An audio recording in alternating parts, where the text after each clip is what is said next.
having technical difficulties with this game, just getting it to record for me. But I wanted to share with you Scarlet Hollow. I have started this game. There's 4 chapters, I believe, out right now. This is the same people that brought you Slay the Princess. It's a narrative-driven horror game. There is no jump scares. There is some, spooky stuff going on. So keep that in mind. But yeah, I think I got to about chapter 3, and that was quite some time ago. I don't remember what happened, so I thought it'd be fun to start a new game. And hopefully when I click start, it keeps running for me, because I was having issues with this a second ago. Aha! It's working. Okay. My name is Fuzzy. You live in the city of...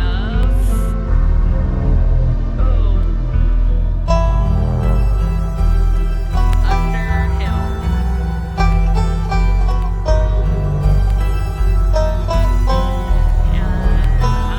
My pronouns are she, her. It's always like when games bring that up.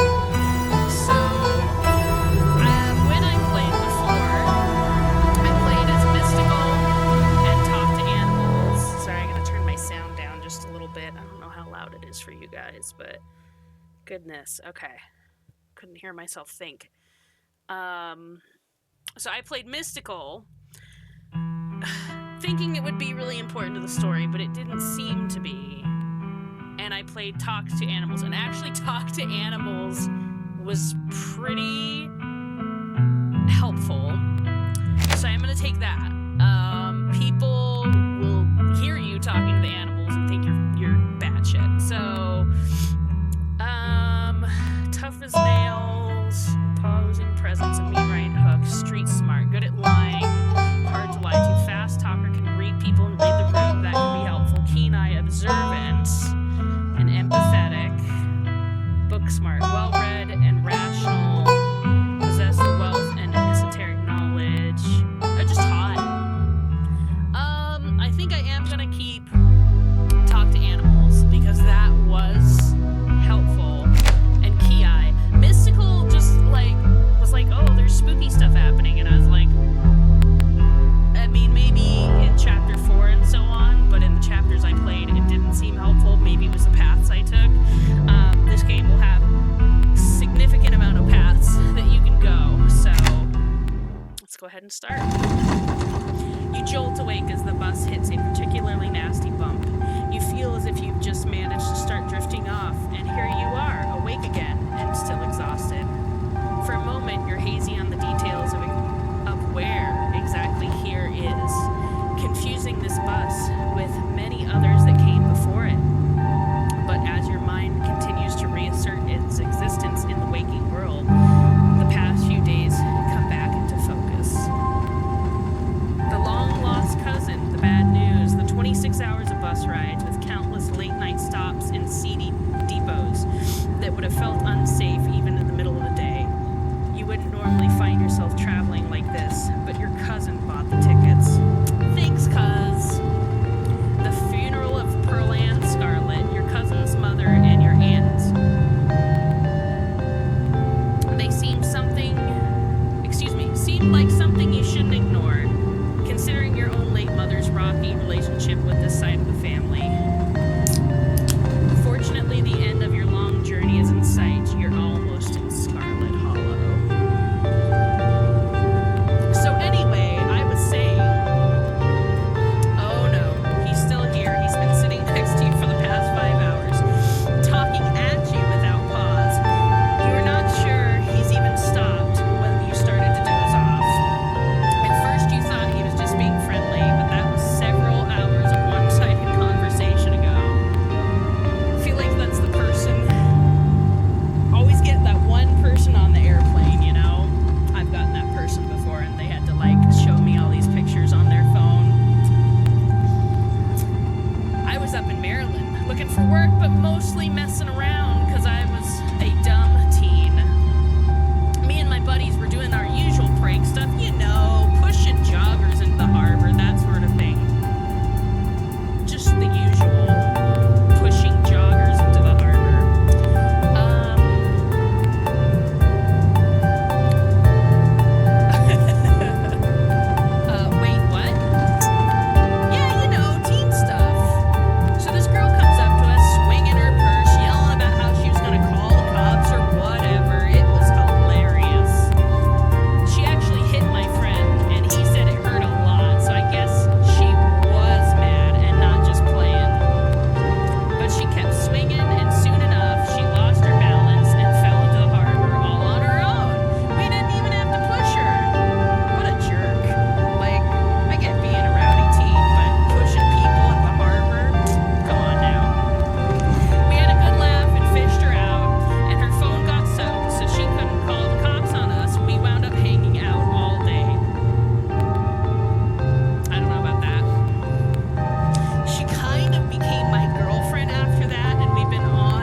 get so mad you just want to, like, kill somebody? Wow, dude. Why are you telling me this? You don't know me. Yeah, and you don't know me. That's the miracle of bus rides. We're never going to see each other again, so we don't have to hide who we are. This right here is a closer relationship than most people will ever have. My man, I don't know. The who? Oh. Sorry about that. The who am I kidding? Maybe we will see each other again. Anyways, you're young. You'll get it when someone tries to break your heart one day. It changes a person, makes them think things they never thought they could. Yeah, sure. Ha! I honestly could have killed that woman. Oh, fuck. Anyway, she's giving birth to our son, right? She's giving birth to his son. I'm trying to get up to Virginia to be there for it. Whoa. Where's red flag, dude? Like, red flags.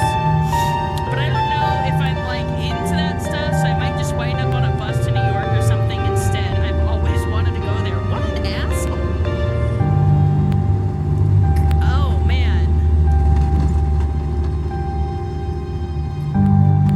Your girlfriend is giving birth right now, and you're thinking about ditching her to go have fun in New York? After she tried to break up with you and you threatened to kill her. Hey now, I never threatened to kill her. You just told me you did. Okay, maybe over text, just a little. But fatherhood is scary, plus her mom is there, so it's not like she's alone. Her mom doesn't like me much. Excuse me, so I'd probably just make things super stressful. Turn this sound down a little bit. Okay. She'll understand. She's chill. Bro, I don't even know you and I don't understand. Anyway, where did you say you were headed? Not, I didn't. No need to be nasty. I was just asking. Not like I'm gonna follow you off the bus or anything. So if you aren't getting off at my stop, then you must be headed to Scarlet Hollow, right? Or the Holler, as they call it in these parts. That's the only other stop until the bus turns around. I ride it pretty often, so I know. Almost nobody ever goes up that way. Though, come to think of it, I really don't like that this guy knows where I'm going. Like, just in case you're not female, like, this is shit we deal with. And I do not like this guy, and that he knows where I'm going. I had a couple of buddies who went up there to work in the mine. There's a coal mine up in the holler, you see, and there's always a job listing or two on the boards around here. I've never wanted to do that kind of thing myself. I like my lungs the way they are. Thanks. I got my buddy, but my buddies got desperate enough to try it. If you've ever seen miner's lung, I did see that in a museum, like a real lungs, and there was smoker's lung, miner's lung. I smoked at the time. I remember the smoker's lung. The miner's lung was like metallic. It was bad. I haven't heard from them in a while now that I think of it. I should see if they're on Facebook. See how they're doing up there. Ha! Hope they didn't die. He looks back at his phone, for once focused on something other than you. Oh, this is me. It was lovely meeting you. Hope you don't get bored without me run around to talk to. Here, I have something for you. Please know. Oh, the stranger rifles through his pack for presenting you the dripping bag of peanuts. How are peanuts dripping? They're boiled peanuts. I got them at a gas station a few buses back. I noticed you hadn't eaten much, so I figured you could use them more than me. No thanks, man. I'm good. Plus, they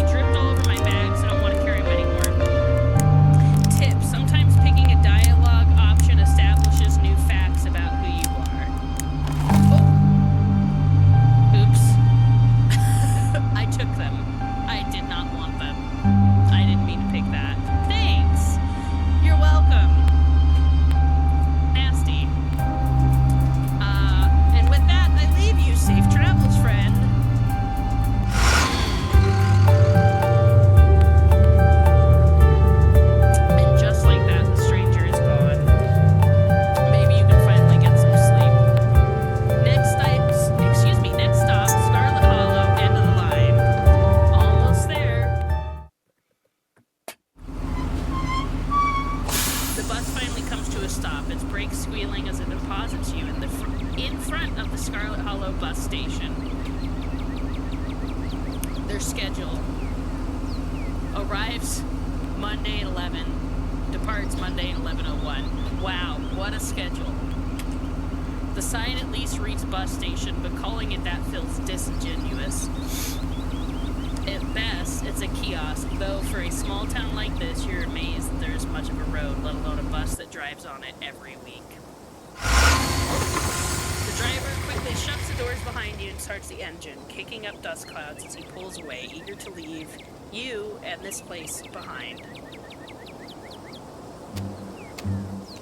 Hey, Fuzzy. You instantly recognize the worn young woman from a few public photos of her Facebook page. She's your cousin, Tabitha, and she looks annoyed that you're here.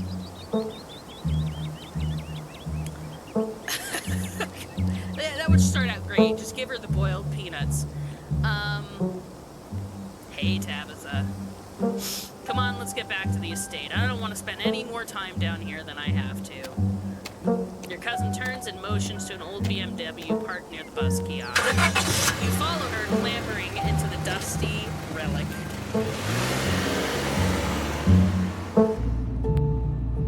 It doesn't take much driving before the only signs of civilization are the car you're in and the road you're on. Tabitha maintains an icy silence as she focuses on the road. Tip: dialogue options labeled Explore can usually be taken without advancing the story. They can impact relationships and unlock additional story paths, so choose carefully. Okay. Oh god. The Dead Moms Club.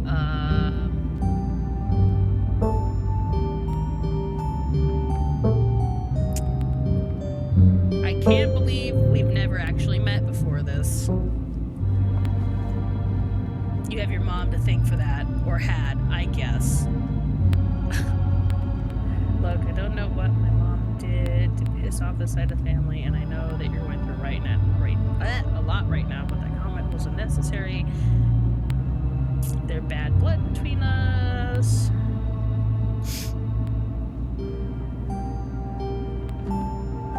I don't know why my mom left or what kind of grudge she had against this side of the family, but I'm sorry. I wish I'd known you. Whatever. What's done is done. So the funeral, it's on Sunday, right? Yep. Like I told you.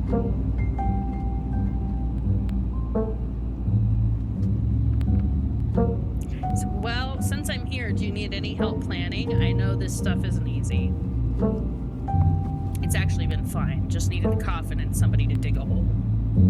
A lot more to it than that. I don't really like the Dead Moms Clubs. How are you holding up? Fine.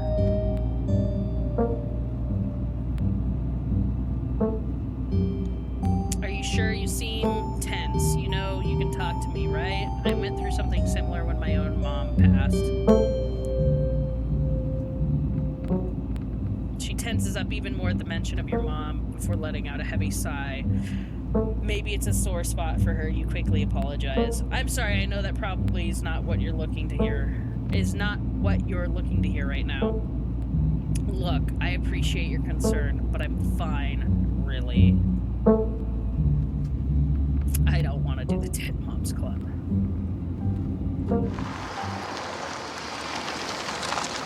Ooh! It's a heck of a cliff that house is sitting on. And here it is, the Scarlet Estate. Though it's seen better days, its crumbling elegance is not lost on you.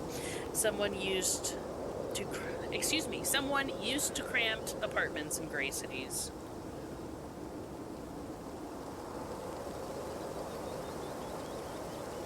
Your mother told you about this place many times before she passed, always with an anger burning beneath her words. The faded majesty you once imagined doesn't quite compare with what's in front of you. A jarring blend of opulence and ruin. As you stare at it perched on the crumbling cliffside, you can't help but feel like it's something that should have been left to rot a long, long time ago. You're hit with a blast of dusty air as you step across the threshold into the foyer. Everything in this room has been here for much longer than you've been alive. Each object cemented in place with layers of dust and cobwebs.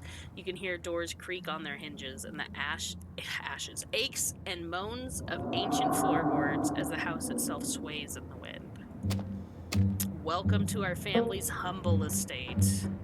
Unfortunately, due to the current state of the house, only a few rooms will be safely accessible during your stay. I wouldn't go wandering anywhere else if you value your limbs. The floors have been known to give out. Dang, girl. If you know it's good for you, you'll stick to your room, the bathroom, and the kitchen, and the hallway, I guess. But only the hallways when you need to get to those only the hallways you need to use to get to those places. Sure, girl. I'll show you around so you know where it's safe to walk. You can leave your bags here for the time being. It's beautiful and clean.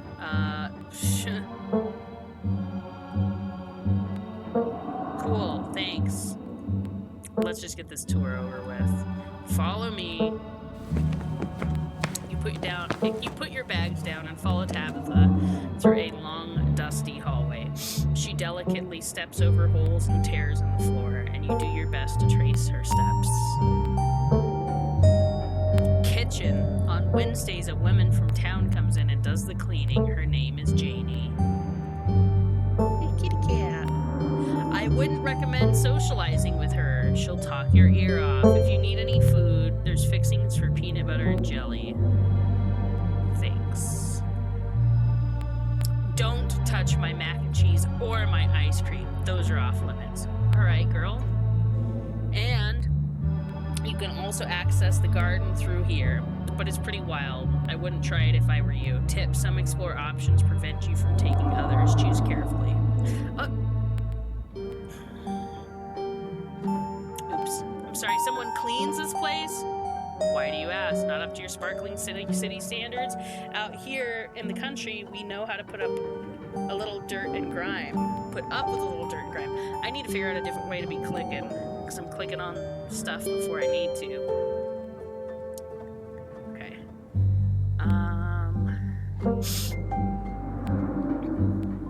Is there somewhere in town to buy food? Might want to eat something other than PB&J this week. Is there somewhere in town we can get groceries? Well, aren't you fancy? Groceries?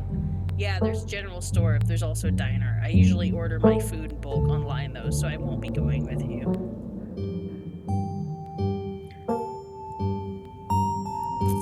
Sweet. Thanks. Cool. Good talk.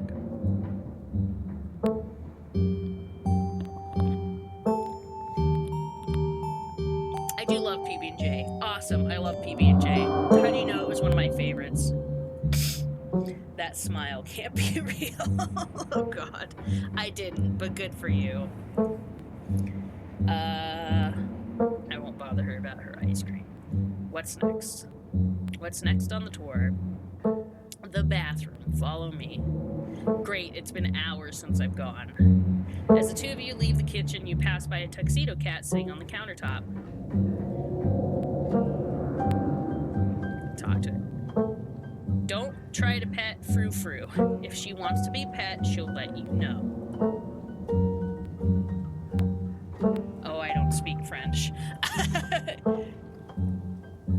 Ne me parle pas. I'm gonna say it way wrong. Don't yell at me.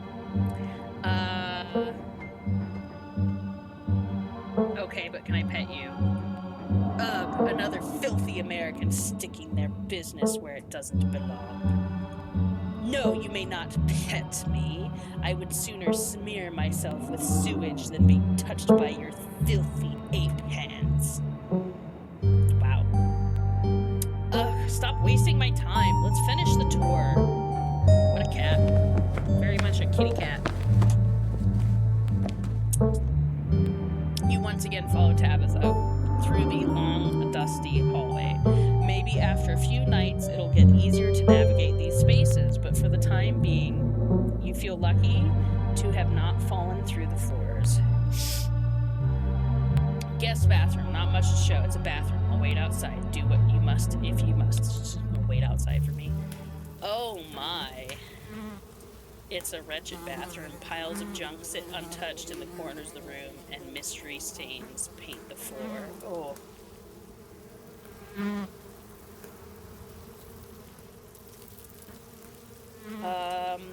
Who exactly uses this bathroom? Guess.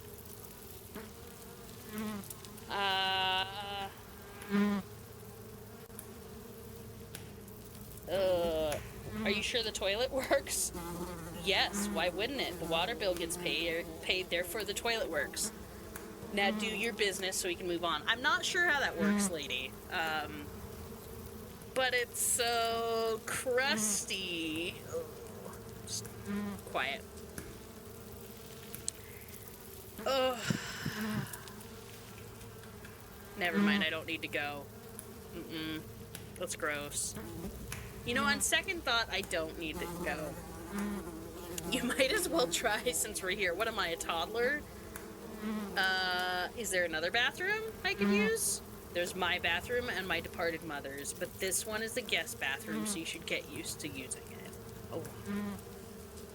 Gross. Nah, I'm good. You leave the bathroom and enjoy your cousin to finish the tour. You still have to go, but it can wait until later. Maybe you'll sneak out to the garden. Yeah. Next up, guest bedroom. Last stop on the tour. Follow me.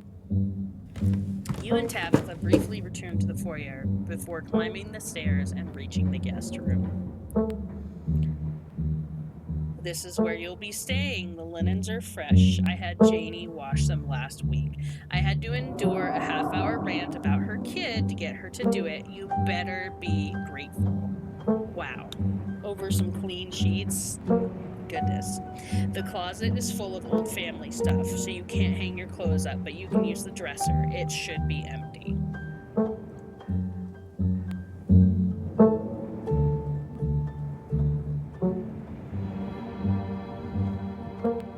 What's with all the boxes? Old family stuff. I can help move them. She eyes you up and down for a moment. No. Okay. Who used to sleep here? When? This house is almost 150 years old. Many, many people have slept here. Who died in it last? Ugh. And now you'll sleep here, carrying on the fine tradition of bedrooms being slept in.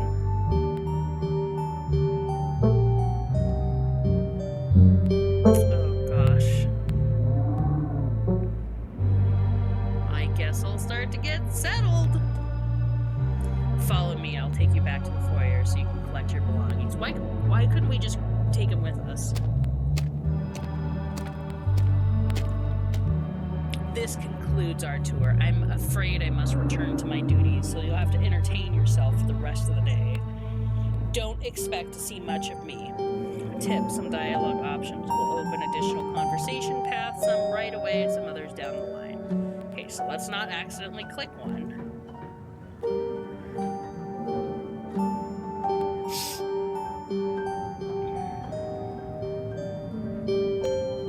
I'll try the Kenai one. You know, we don't have to inherit our parents' bad blood. We can start fresh, now that it's just us. Okay, I'm sorry I've been a testy since you've gotten here. You haven't done anything wrong. I'm just under a lot of pressure right now.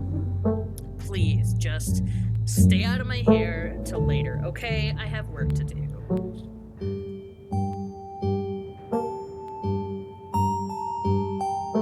What kind of work do you do?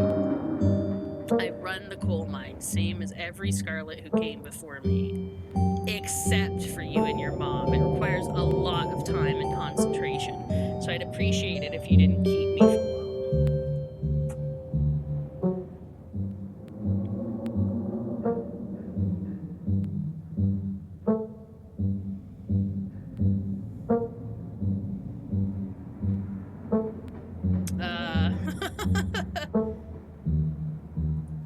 Oops.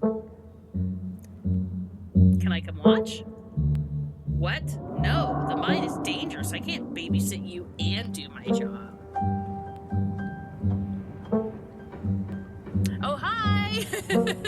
Yeah, so I've played this before, but it's been a long time, so redoing a new playthrough, because I think I only got to chapter 3 before. I think we're just gonna remain silent.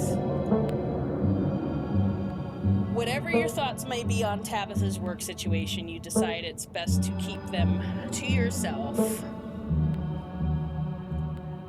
Is there anything else you'd like to bother me with before I leave, or are we good?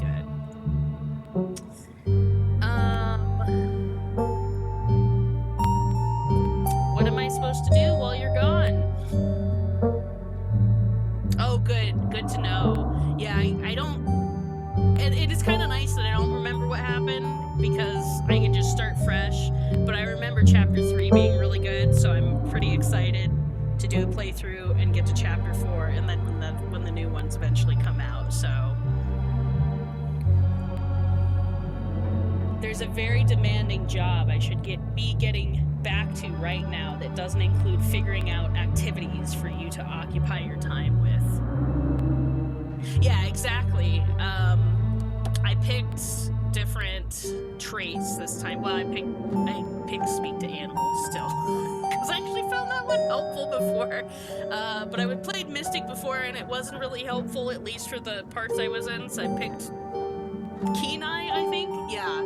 So, I do like that, you know, we'll get a little bit different story each time it's played, so... I'm not your babysitter. Why don't you, I don't know, go for a walk around town or something till you get tired. Yeah, speak to animals is the best. And I think I didn't even realize, like, when I first did my first playthrough, like, obviously other people are gonna think you're crazy.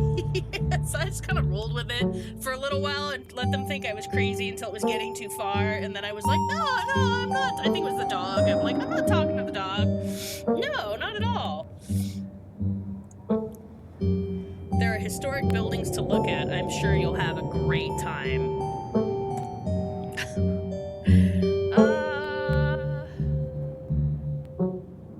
I don't want to stay in the house, so do you think you could take me to town before you leave? No, it's just down the hill. You can walk there yourself. Oh, I don't even know what I hit. Okay, alright, I won't keep you, but we should hang out when you get back. That's fine.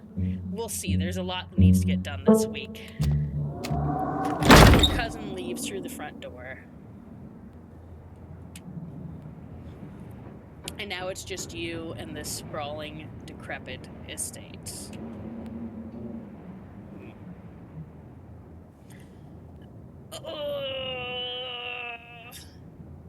Let's go ahead and settle. Now that your cousin is gone, the aches and pains of your journey sink into your bones. You stumble back up the stairs to your room, suitcase in tow, eager to unwind before you face the rest of the day. You stand at the entrance to your room.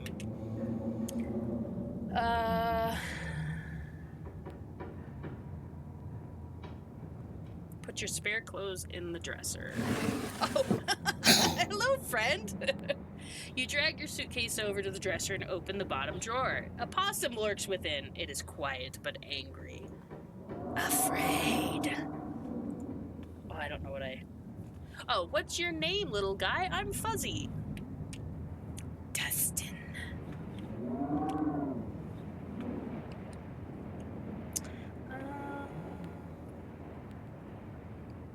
Oh, I have those boiled peanuts.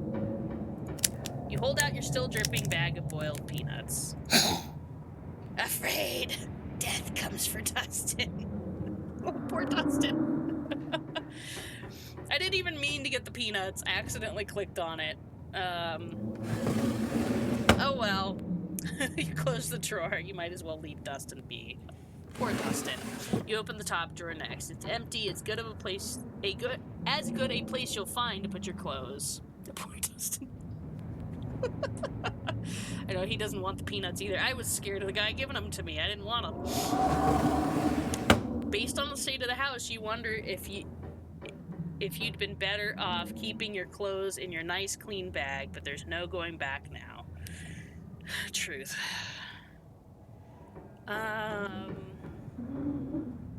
We'll check the closet. Oh my. You can see why your cousin said you should put your clothes in the dresser instead of this closet. There must be decades of family history stacked up in here.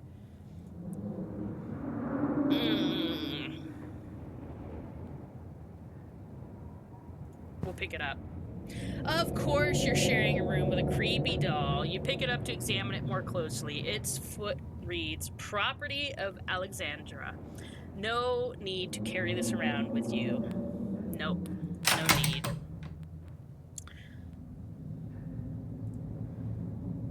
We will look out the window. You can only imagine how beautiful the garden must have been in its heyday. If you own this place, you totally get out there with your shovel and some gardening gloves and whip it back into shape. I don't know, if I own this place, I might... It's falling off of a cliff. I don't know what can be done.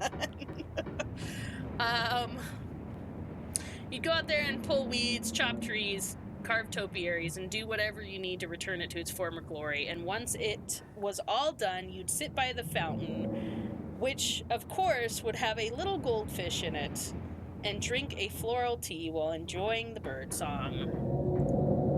Yeah, you definitely do that, just not right now. We are not taking a nap, but we will look at the painting. This must be an older relative of yours, judging by the dates on the inscription.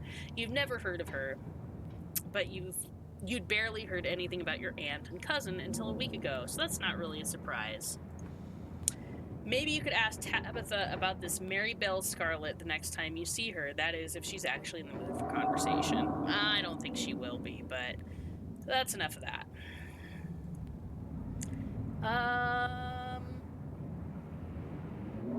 Into the Forbidden Wings. Okay. You immediately try the nearest door only to be impeded by locks and chains. Well, damn. We'll go get a PB&J. You haven't had anything to eat all day. The only thing louder than your stomach right now are the creaks and moans of this ancient place. A PB&J sounds exactly like what you need to take on the rest of the day. You head to the kitchen. You're back in the kitchen, ready to craft a beautiful peanut butter and jelly sandwich. It's a daunting task given the state of the place, but the aggressive growls of your stomach outweigh your fear of food poisoning. I love how she's got this basket, like, I'm guessing because the mom passed, and she's not even offering, like, you can have some of the food that's in the basket. It's probably moldy, though. To get started, you'll probably need to find some peanut butter, some jelly, bread, a plate, and a knife. We will talk to the kitty again. Or not. Frou-Frou hisses at you and remains firmly in place. You might want to talk to me, but I don't want to talk to you. Go away. We are not giving the cat peanuts. I think that will make it more angry.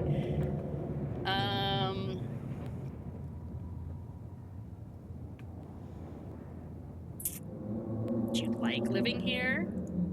I despise small talk. Oh, I don't know what I clicked. Okay, do you know what is in the sealed off part of the estate? Nosy, aren't you? But of course I'm not surprised. You seem to enjoy poking your head where it doesn't belong. He is feisty. He's a French kitty cat, though. He doesn't like Americans, so... we will just back away and let him have his countertop space. It's good to see you finally learned your place. Perhaps we'll become friends with Frou-Frou, just not yet, and I don't think the boiled peanuts will help much. Frou-Frou's eyes remain fixed on you with palpable disdain. Alright, search the cabinets. The cabinets must be where Tabitha keeps the dishware, and oddly enough, the utensils. Grab a plate and a butter knife. Grab a plate and a butter knife. All you need now is some actual food. Let's examine the mug. It reads, I was blown away at Blowing Rock, North Carolina. So your aunt and cousin actually traveled sometimes, even if it was only a few hours from the estate. Maybe you can route your return trip through Blowing Rock. It might be nice to see the local sights before heading home. Look at this shot glass. I survived Deb's 50th. Your aunt's name was Pearl Ann, so this wasn't from her 50th.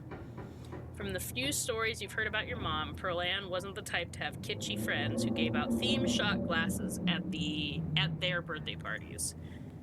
Maybe it belongs to Janie. You imagine she might need an alcoholic beverage to get her through cleaning this place? Yes. Especially with Tabitha's sour face peering over her shoulder. She probably doesn't get paid enough to do it. And she doesn't clean the guest bathroom at all. We'll close the closet. You close the cabinet and look back at the rest of the kitchen. The pantry. Tabitha sure loves her mac and cheese. We'll look closer. You squint into the darkness of the pantry. Behind the molded bread and a single book lies, forgotten, a thin layer of dust collected on its cover. You pick it up. Oh. Calf's brain. Oh. Teddy's favorite, served on toast with plain crackers. Oh, goodness. Both calf's brain and aspic are unappetizing enough on their own, and you can only imagine how vile the combination of the two would be. What kind of person would call this their favorite food? No wonder your mom ran far, far away from this place. Yeah.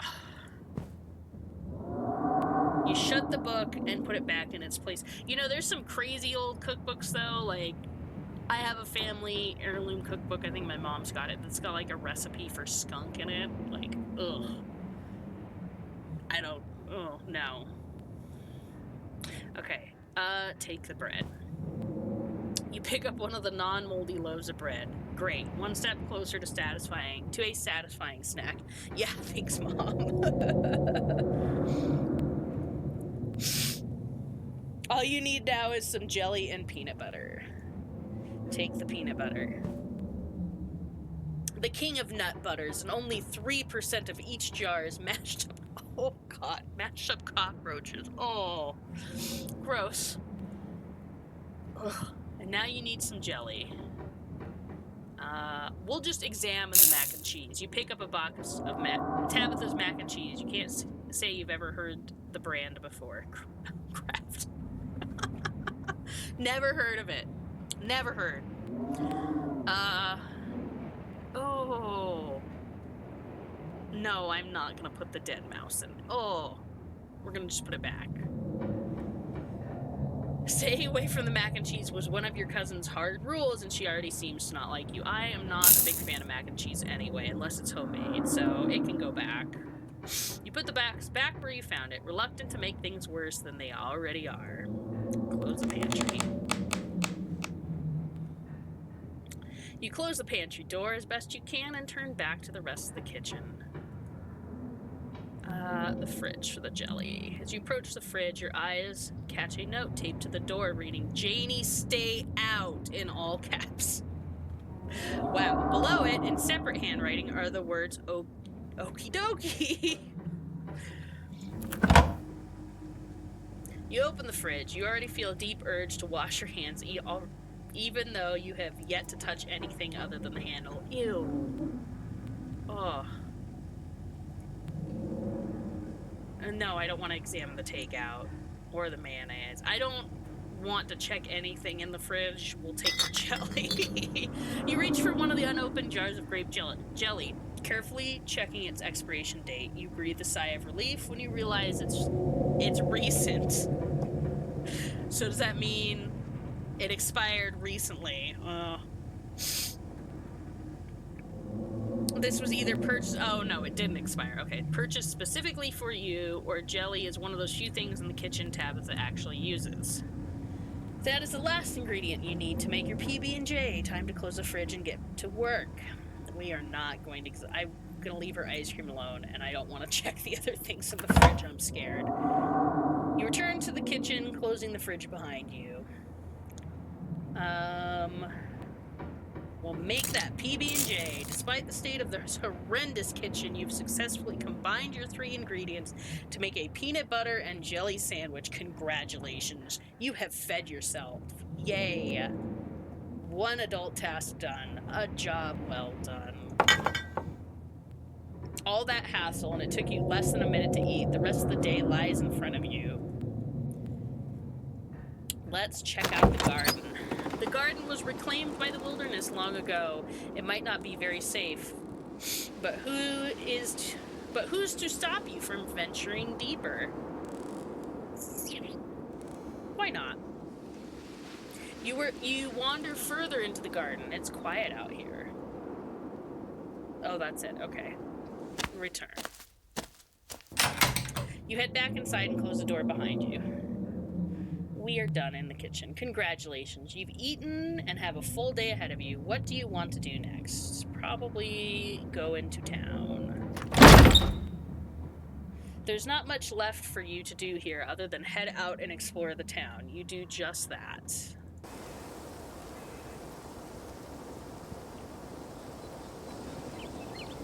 If you'd have known you'd wind up having to walk all the way back to town, you probably would have just asked Tabitha to leave you at the bus stop, especially with how unhappy she seemed to see you. If only you could wipe the slate between the two of you and bury some of that tension, though maybe her mother's funeral isn't the best time for something like that. Then again, maybe it's the perfect time. Continue down the path. It's really pretty out here. Continue. Finally, you made it back into town. The holler, as the guy on the bus called it, has probably seen better days. It still has the feeling of an idyllic country town, but its sidewalks are cracked and many of the storefronts are boarded up, their windows dusty with age. A chill breeze sweeps down the lane and you shudder, suddenly feeling as if you're peering into a grave. Hi, puppy! Gretchen, come back! Quit bothering strangers! Why, I do declare, who is this stranger, and why does she smell of peanut butter? Sorry about that. Gretchen can be very slippery when she wants to be, and she loves to get loose and cause havoc. I don't think dogs should eat peanuts. It's nice to meet you, Gretchen. It's nice to meet you, Gretchen. I'm Fuzzy. Oh my, I can't remember the last time I met a newcomer who was so wonderfully polite.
production of A Midsummer Night's Dream. I was Puck, and she was Mustard Seed.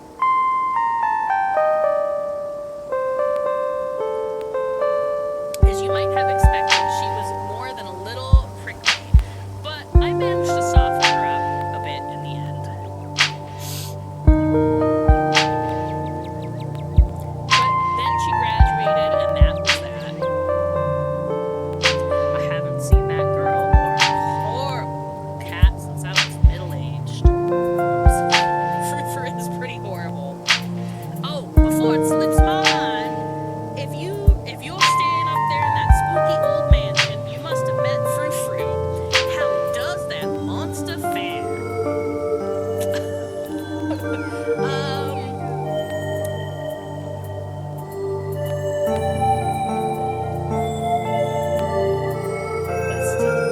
I do want to keep talking to Gretchen, so let's see. Yes, I've met Frou. She might think she's so much better than me, but I will get her to let me pet her, even if it's the last thing I do.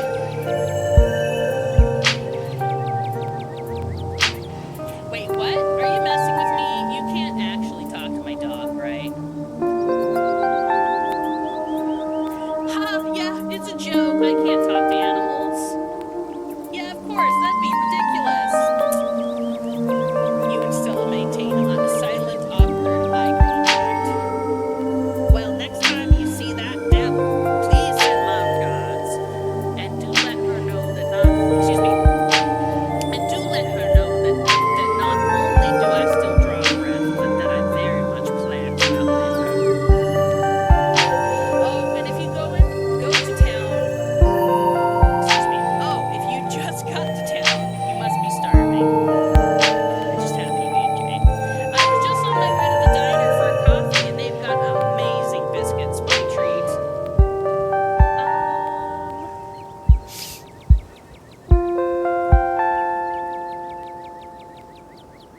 Yeah, biscuits, your treat. Hell yeah. Awesome. Let's go.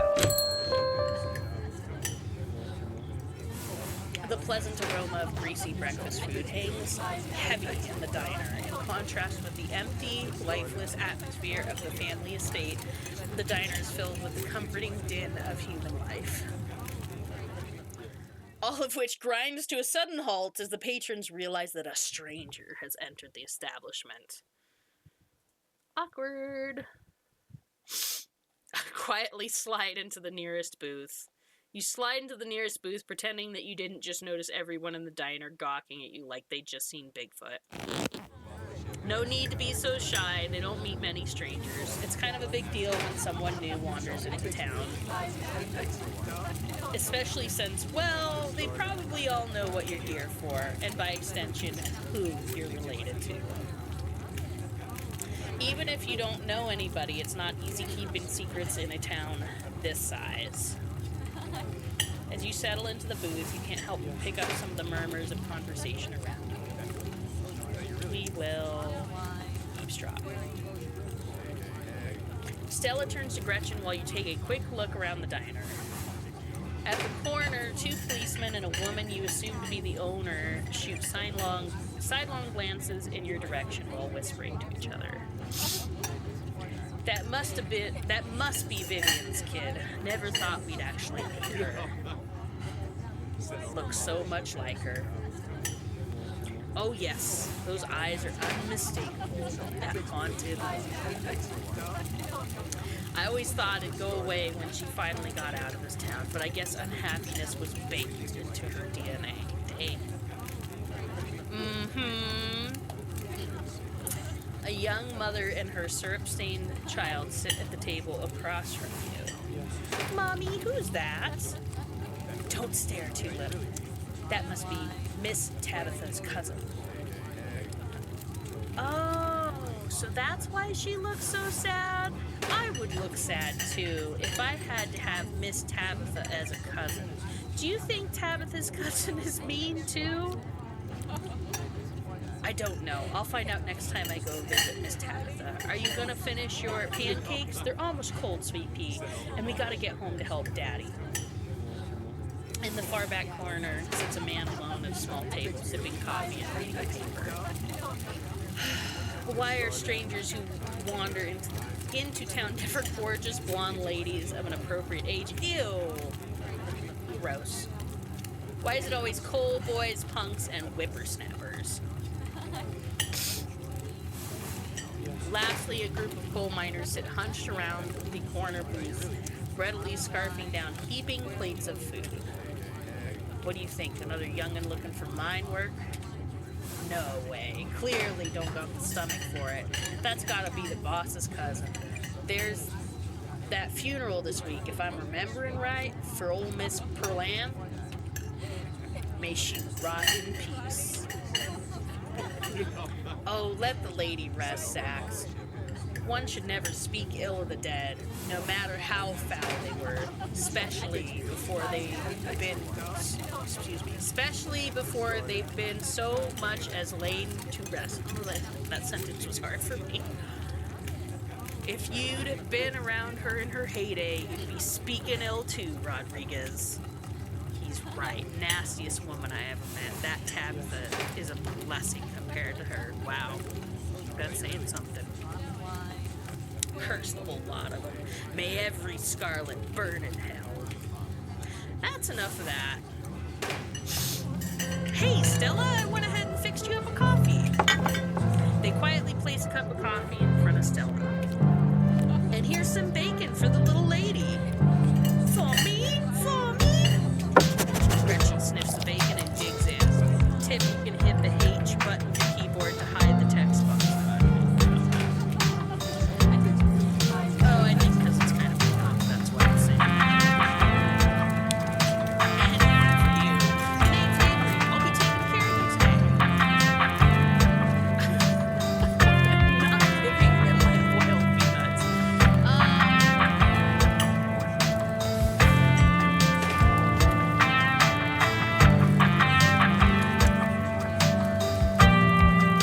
Order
You're the only person I know who's been on the news, and if that's not famous, then I don't know what is. She sighs. I'm a YouTuber.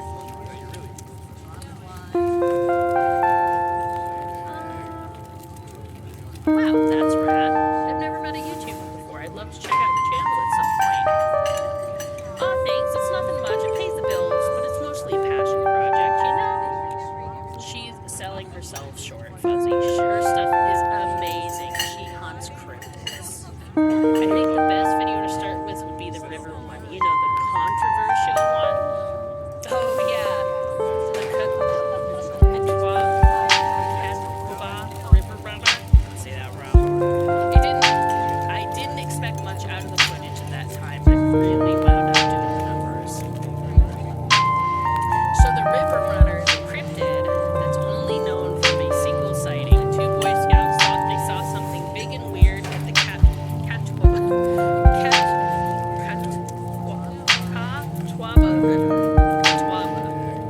And now I'll never have to say that word again. It won't come back up. And that's all I had to go on. But then I wound up getting this on camera. She pulls out her phone and shows you a clip of something in the river. Despite its shaky camera footage, you can clearly make out the shape of a creature's hand and its relative body proportions. You're pretty sure it's a cat, a big one at that. Some folks said it was a beaver, but if that was the case, it would be at least twice the size of any beaver I've ever seen. I also had people saying it was a dog, or even a capybara that must have escaped from a local wildlife sanctuary.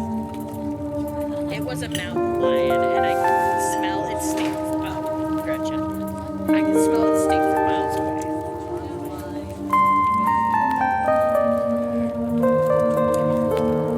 I'm still not sure what it was, and I'm the one who saw the thing with my own two eyes. No, Gretchen thinks it's a mountain lion. We're just gonna give into it. That's honest God cryptid right there. No way that's a beaver or a dog, and there's no way a capybara would be swimming in a river in the mountains of North Carolina, unless there's some North American colony of capybaras in Appalachia. But it would still count as a cryptid, wouldn't it? Yeah, until someone catches a capybara up here, it would still count as a cryptid by most standards. My comment section went nuts for this footage, and from there it spread to Twitter pretty fast. There were polls for days. I even had actual experts weighing in. It was a really cool experience. And it meant the video did some pretty good numbers. Personally, I'm a fan of the capybara theory. There's always people keeping those things as exotic pets. Kind of a sewer gator type situation. Yeah, exactly. Some exotic pet owner set it free, and now will forever roam. I'm gonna say it again. Catawba. Confusing Boy Scouts and YouTube commenters for years to come. So speaking of things to do around town, I was actually planning on filming this week's video tonight. And I was wondering if maybe you'd like to come along. It's pretty easy one this week. I won't even have to camp anywhere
has to close out the general store tonight, so I'm pretty sure she's a no-go.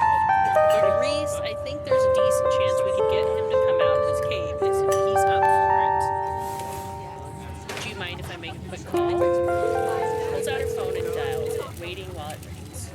Reese, dude, what's up? Feels like it's been forever. Oh man, I'm sorry to hear that. Do you want me to come by, or...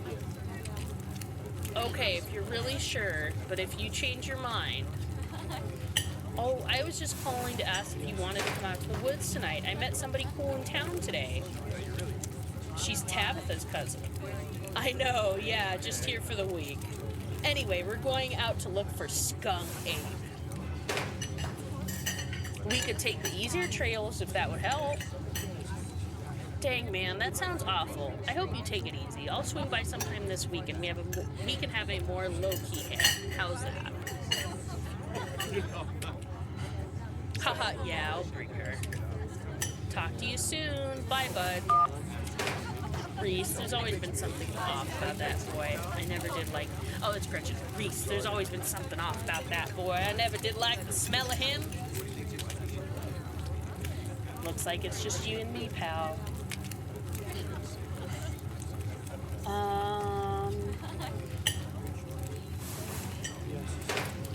Is he okay? He's not feeling well, that's all. He's had a lot going on in the past, 10 years or so, but I feel like it's gotten a lot worse recently. Can't remember the last time I saw him leave his house. Oh well, it's not my place to talk about, really. I just got a little excited thinking about having him along. He's hilarious, you'd love him. We should swing by his place sometime this week. That'd be nice. I'd love to meet your friends. Awesome. I'll make it happen. He's definitely the trickier one to meet. Kanika is much easier to track down since she's at the general store basically every day. But friendship can wait. We've got Skunk Ape to hunt. So we should probably head out if we're going to make it up the mountain before it's too dark. Come on, let's load this popsicle stand. You pause before getting up. Maybe it's time to make a good first impression. Can't afford to leave a tip. We're gonna leave a tip. Oh, single crumpled dollar bill and a quarter. As long as you don't get sick of peanut butter and jelly, your meals will be free while you're here. Share the wealth while you've got it. Simply the wealth, you think to yourself. You leave the money on the table and follow Stella out of the dock.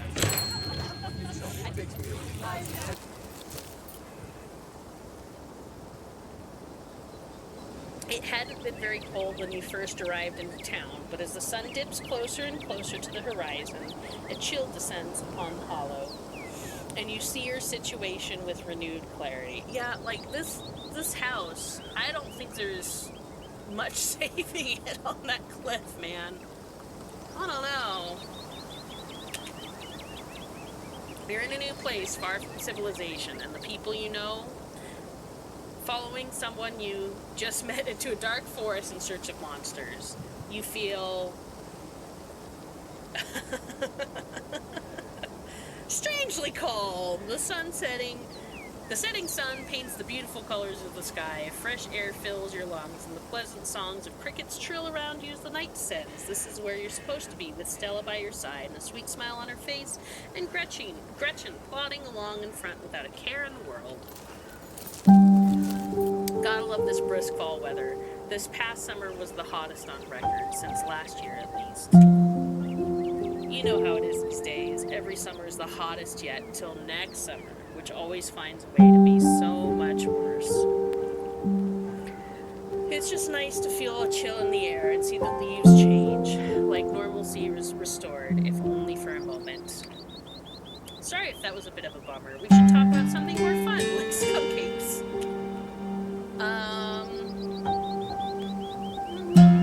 Do you ever hunt anything that aren't cryptids? You know, like ghosts, demons, werewolves, that sort of thing? Yeah, for sure. I used to go after all sorts of spooky stuff. I never had much luck, though, especially when it came to ghosts. Back when I first started doing solo videos, I'd go into all sorts of old abandoned buildings, hoping I'd stumble across some sort but nothing ever happened. It was always just me and my camera in an old house getting worked up over a gust of wind or a creaky floorboard. When all's said and done, I've just been a lot luckier with cryptids.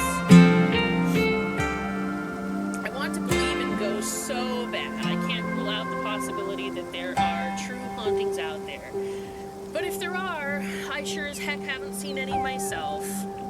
Werewolves, I kind of lump that in with cryptids. I'd be shocked if there actually were people out there who turned into animals. But werewolf lore lines up pretty well with the great beast genre of cryptid. I was going to say skinwalkers, not deers, like werewolf kind of like bunched into those. So you can say a werewolf is technically a cryptid.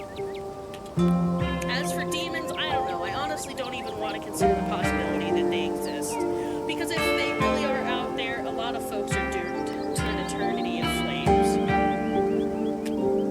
So let's hope all of that's just bunk. Am I right? What about aliens? Don't even get me started. Do you see those UFO videos the government declassified? Aliens are definitely real. And they have absolutely visited Earth. Like, I believe in aliens way more than I believe in cryptids. I adore my darling Stella, but she gets the strangest ideas in her head these days. Ever since her parents went away, she's been more and more foolhardy with all this critter nonsense. You don't see me hunting aliens out here because we know they're real. That's what the government wants you to think. Heck yes, aliens are real. Nice, I knew we had a connection.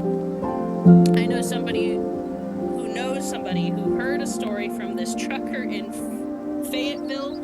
His truck stopped in the middle of the road, just shut down completely, even though he had a full tank of gas. And suddenly it looked like daylight outside.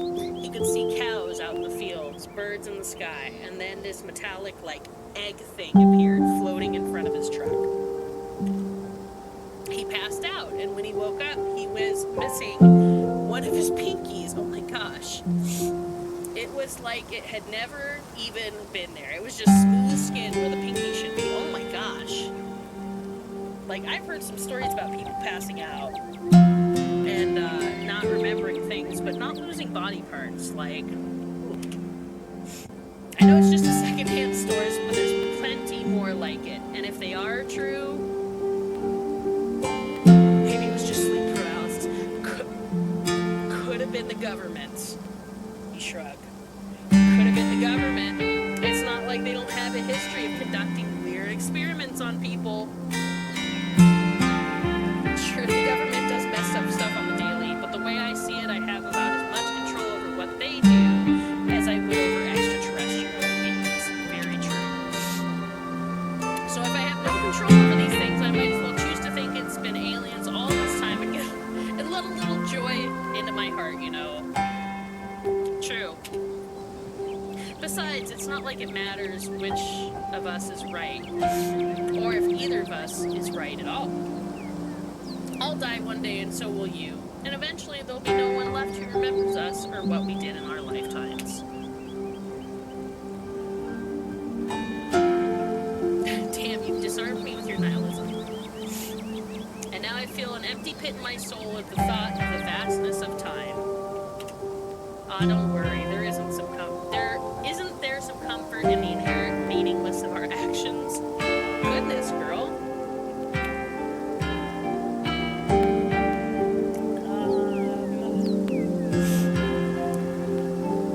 Has anything bad ever happened on one of these hikes? You know, just curious. Let me think. There was that time back in early high school when Reese fell down a cliff, but he was fine. We had some folks from town rig up a pulley to get him out of the ravine, and his leg only took a week or two to heal. All in all, not too bad. Though I guess there was also that time I was out here alone and kinda got stuck in a cave. Ugh, it's creepy to think of. I was getting great footage of what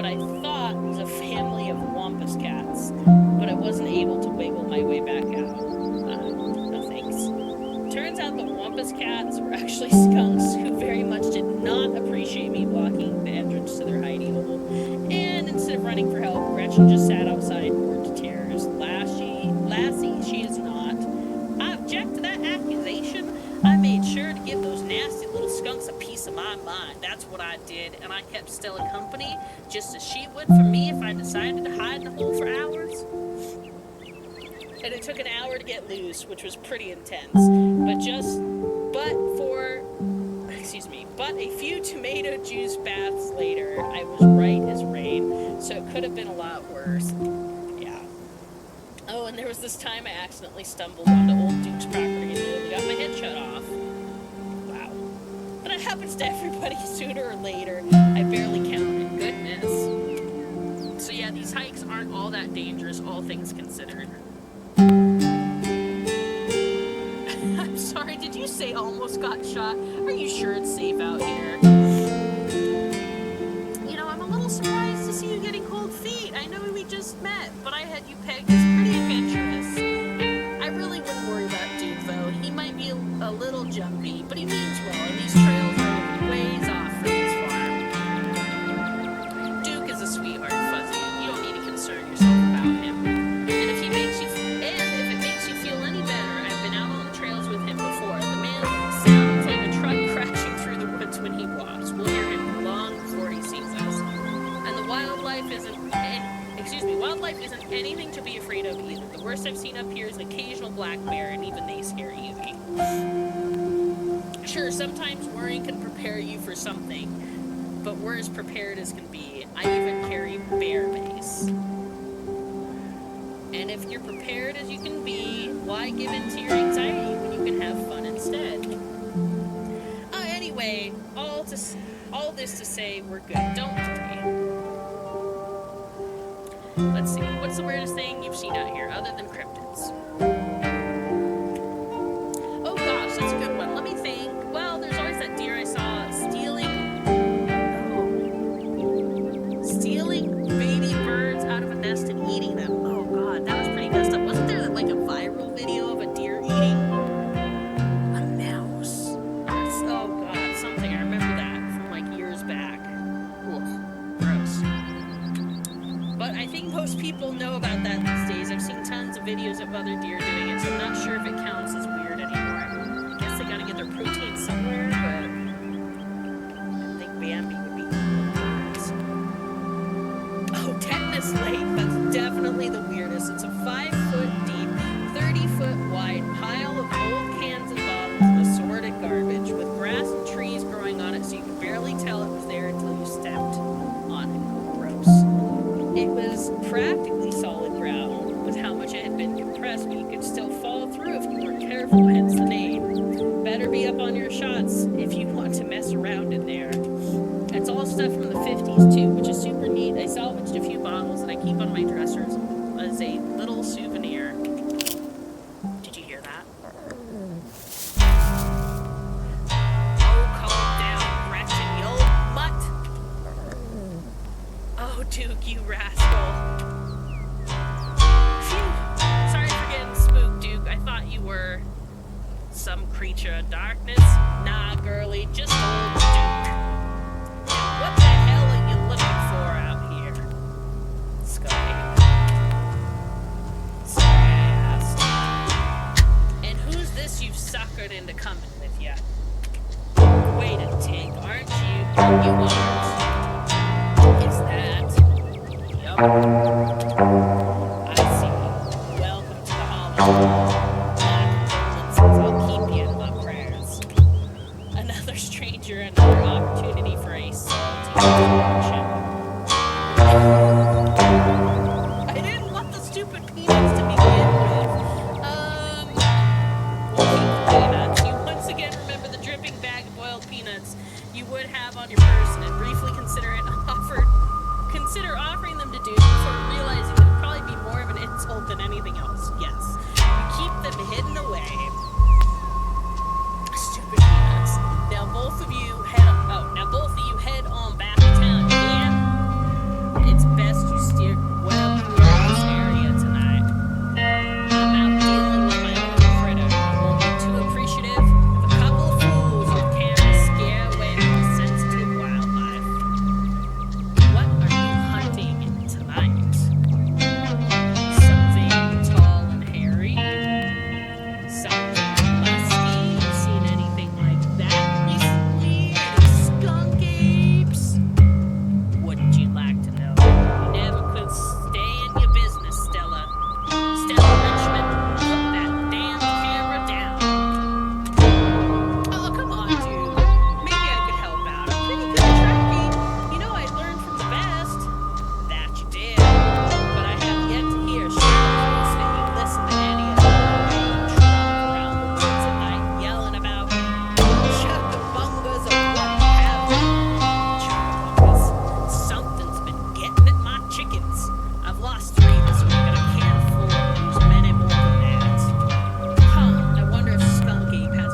don't care what your little investigation turned up.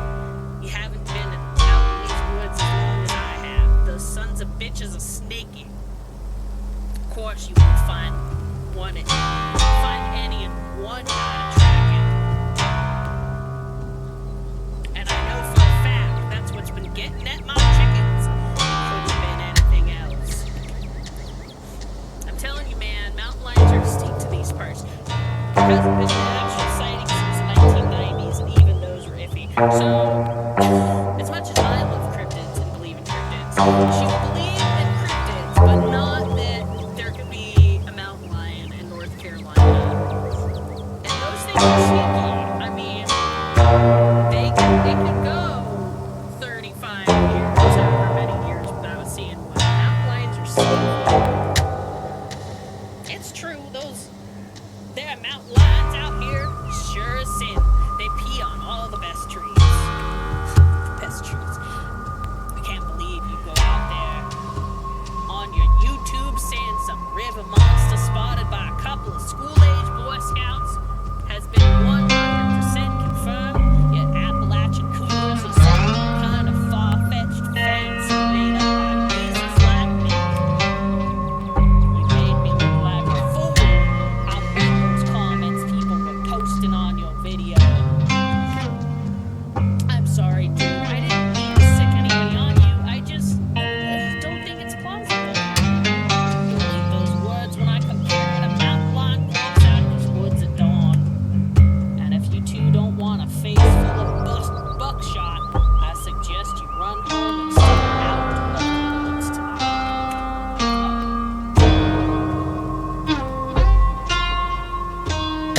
Just buy more chickens.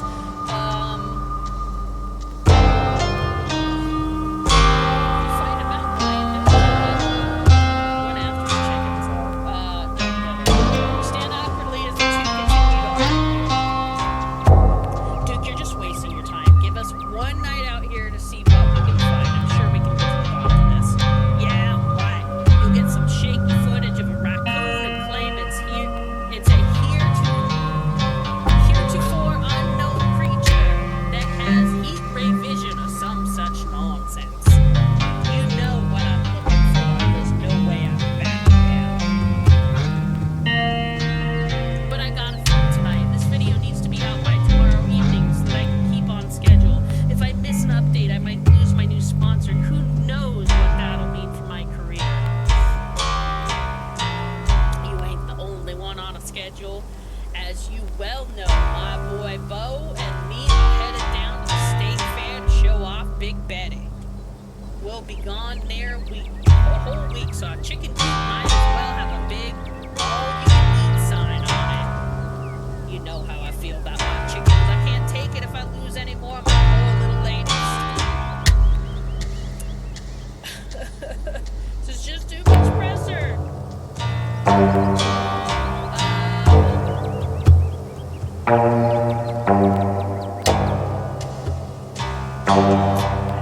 This is just too much pressure. I'm stressed enough as it is. I need to take it easy tonight, I think.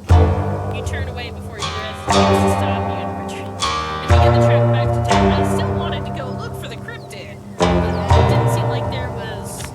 Maybe if I just walked away, I don't know. Shortly after you turn back to town, you hear footsteps on the trail behind you. Hey, are you alright?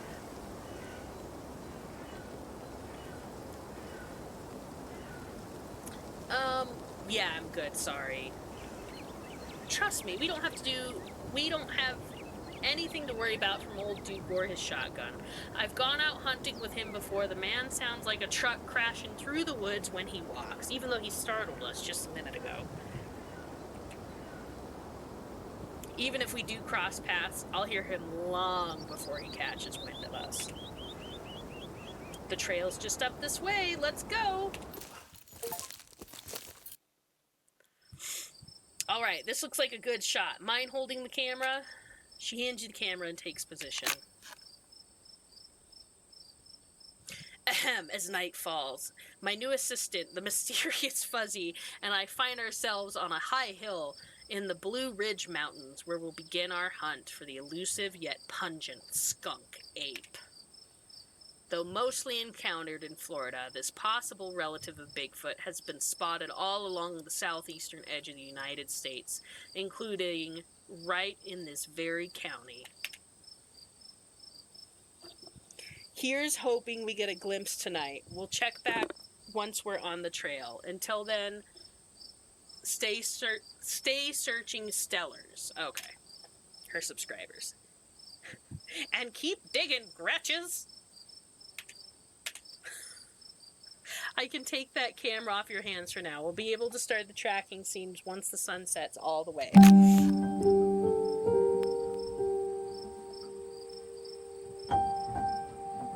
In the meantime, we get to take in all this gorgeous scenery.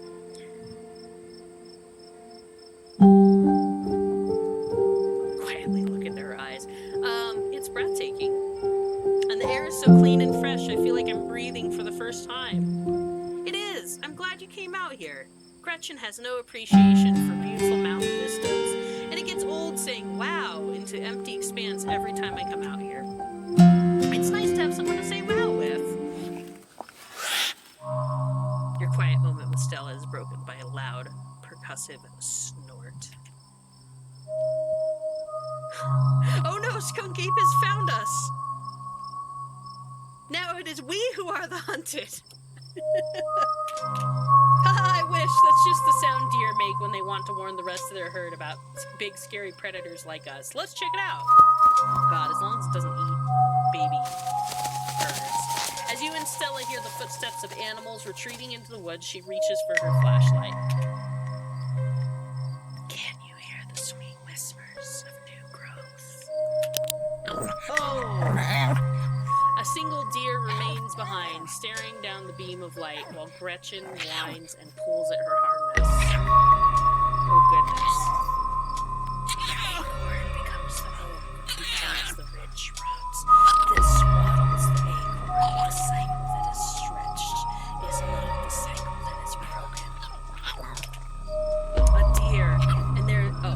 A deer, and there's something uncouthly fake and vile to its odors. Let me at him. How dare he infringe upon my dear Stella's personal space? Let me at him. Your souring husk will feed the coming world. This is good. And then it's gone. Ugh. Jeez, Gretchen, calm down. You're gonna hurt yourself. Oh my, it seems I was consumed by a blinding rage. How very unladylike. What must you think of me? She cannot handle deer. When she gets like this, I usually have to pick her up and hold her. She has a bad habit of slipping her harness when she wants to go after something. You're too much of a potato. And they don't make harnesses to fit potatoes, do they? I think that deer was threatening us. We're going to talk to Gretchen. I think that deer was threatening us or warning us. I think it was just sick. That thing on its face, I bet it was an abscess, maybe a tumor. That would be one hell of an abscess, man. Tumor, yes, but it's not like wild animals can get those taken care of, so they just get bigger and bigger. Poor thing. There's not much we can do for it. Or do about it. Why do you bring Gretchen with you? Out here with you? She doesn't seem like the safest choice for a hiking companion. I can't talk. I got little dogs that I take on hikes. Excuse you? Though, after that outburst came over me, well, I suppose I can see the merit of your concern. I actually find her to be quite the opposite. Sure, she wants to chase stuff, but I usually let her when I'm not on one of my cryptid hunts. So I can't hold that against her. I'm just happy she's so feisty, even at her age. Pugs aren't exactly known for their good health, but here she is, running around in the woods at 17. Oh, wow. 17. And I feel like the fresh mountain air and exercise have helped her a lot in that regard. Most likely, especially for a pug. Her little snorts. You defy the laws of nature, don't you, Gretch? Well, that got my heart rate up. I'm ready for the hunt. Same for me. How about we take a quick snack break to fuel up, and then we'll get right into the night's activities. As you settle down to rest, Stella breaks out a bag of assorted snacks. Ooh. Trail mix, snack bar, apricot, sesame sticks, trail mix. You grab the trail mix. Classic choice. Never fails to satisfy. I like to mix my own and make sure it has the best stuff. Mostly M&Ms. I left out the raisins. No one's like, I like the raisins! Especially when they're in the trail mix and they get a little bit of salt on them. She says nobody likes them anyway, but I like the raisins. They're probably my least favorite out of the trail mix. Well, no. I'm not a big sunflower seed girl, but... You and Stella settle on an overlook. Snacks in hand as the quiet sounds of the evening wildlife wash over you. Gretchen gnaws on a stick, distracted for the time being. So tell me, what's it like in Underhill? Do you have a house, an apartment? Do you live with family, roommates, pets? Tell me what it's like to be fuzzy. I live in a closet in a house with 10 roommates. Wow. Doorless basement, floods whenever it rains. I live in an apartment with a difficult roommate. I live in a 10 by 12 by 12 shed in someone's yard. I live in an internet cafe. Oh my goodness. I live in an apartment with a difficult roommate.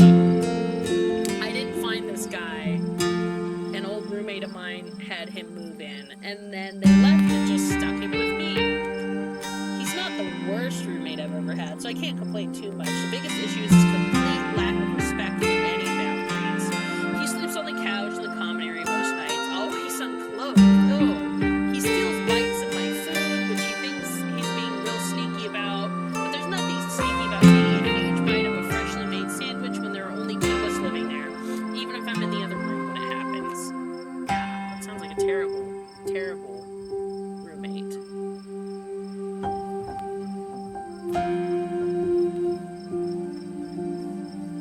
And he infringes on my privacy all the time, too. If I close the door to the room, he'll just start screaming and sometimes even attack the door until I open it. And then just walk away like he has a complex about closed doors.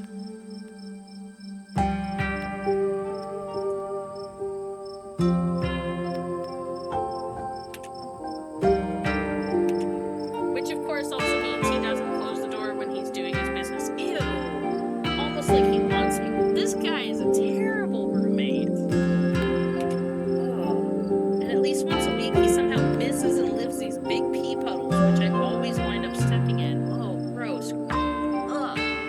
Time to move out. It's gotten to the point that I think he's causing lasting damage to the house. No matter what I say or do, it just doesn't get through to him. Anyway, sorry for the rant, but I could go on for hours about this guy. Oh, God. I mean, he's a cat, yeah, but he's a particularly horrible cat. Okay. And it's not like I can just give him away or anything. That would be cruel. Okay, it's a cat.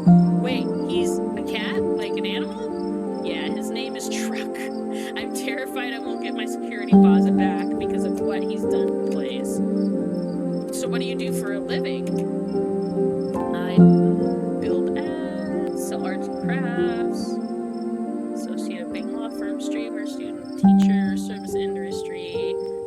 I sell arts and crafts on Etsy. I have an Etsy store where I sell assorted arts and crafts. Sometimes I'll do commissions, sometimes I'll just sort of find something on the street and fix it up with a quirky design, like giving something a mustache or painting it to look like a bee.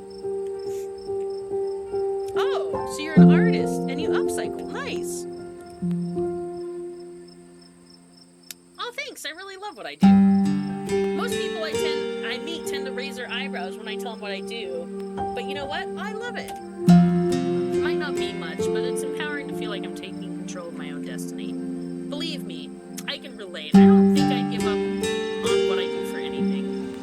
For a moment, you think you catch something in the tree from out of the corner of your eye, but before you can see anything, it's gone. I think I just saw something out there. It might be skunky. Do your best to pretend it isn't watching us. We don't want to scare it off.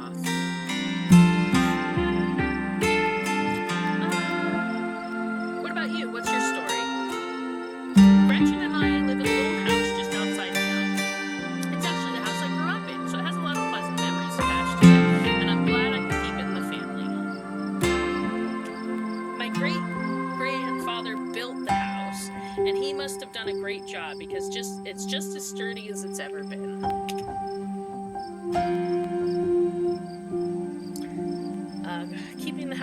family? Is it just you? Yeah, it's just me and Gretchen. My parents died a few years back. But it's okay, I've done my mourning. Life goes on. And we still get to live in our beautiful family home. Just me and Gretchen. It could be a lot worse.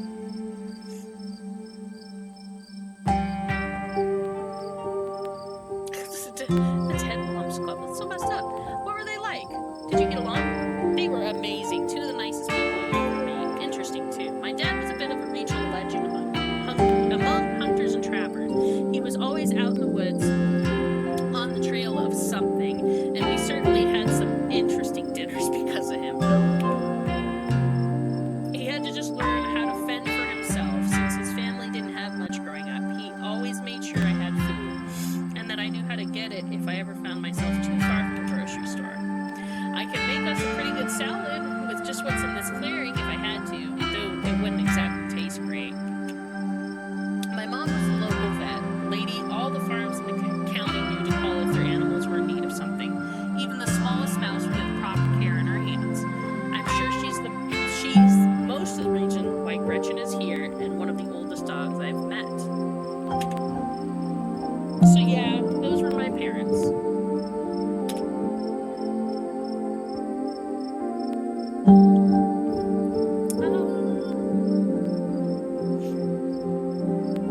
My mom died pretty recently, so I get it.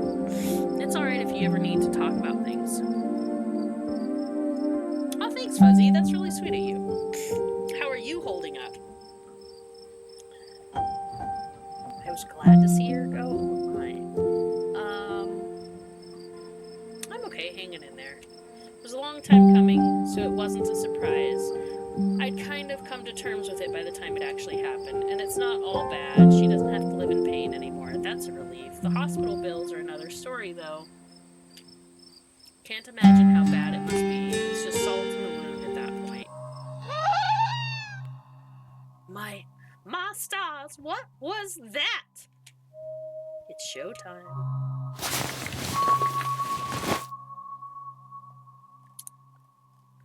Everything else just went quiet. I could hear all sorts of wildlife just a second ago, and now it's quiet. You're right, and whatever that made that sound is close.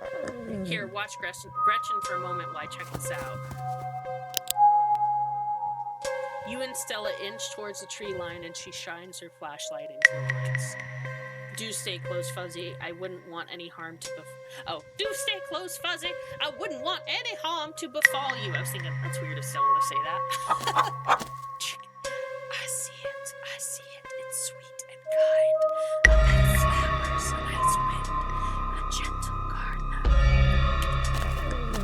Maybe Duke's birds weren't eaten after all. Oh, God. Poor chicken. What the hell was that? Hold on, I gotta play that back. Holy shit. I'm guessing it must be maybe 2-3 feet tall. Doesn't look hairy either. I think we can rule out skunk ape. But whatever it is, it has one of Duke's chickens. It looks like it's headed north. Let's go after it.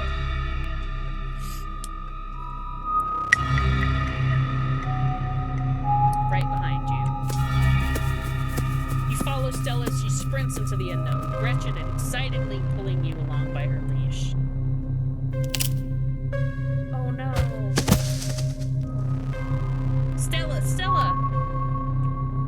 Ow! We're gonna die up here. Are you okay? Haha, yeah, I'm alright. I just tripped on something weird. The chicken. Just like my Stella to get overexcited and lose track of herself. Oh no, that poor thing. It must have been one of Duke's. A new beginning. I'm going home.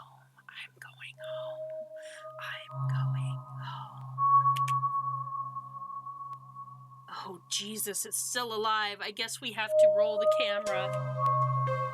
Ahem. It seems we've found one of Duke's chickens, folks, and it's not looking good. I'm hesitant to speculate, but she definitely seems to have some sort of growth under her skin. Could be a tumor, could be something else. Either way, I don't think there's much that can be done for her at this point. Jeez, I hope I don't get demonetized for this one. Wait, do you hear that? I know that smell. I know that smell. That's old Duke. Stella, I swear to God, didn't I tell you to go home? Birdie? Birdie, oh no, what's happened to you, sweetheart? Duke, we just found her like this. I think there's something seriously wrong with her. She smells terrible. Nothing like an animal at all, just like that deer. I can barely even smell the woods anymore. It's all that uncanny plastic stench. Jesus H. Christ. Let's not tell them the animals have been talking. There's something really wrong with all the animals. Let's examine the chicken, actually. You stoop down and look at the chicken. Don't let Gretchen get too close. She'll try to take a bite of it if you don't stop her. Oh. I would never. Something about that bird doesn't smell right. You hold Gretchen's leash close to your chest. She squirms against her harness. Good God, at first you thought it might have been a tumor, but this is something else. The skin is stretched taut, the growth pulsing beneath. She could get better. Maybe she just needs that thing to pop and she'll be right as rain in a couple of days.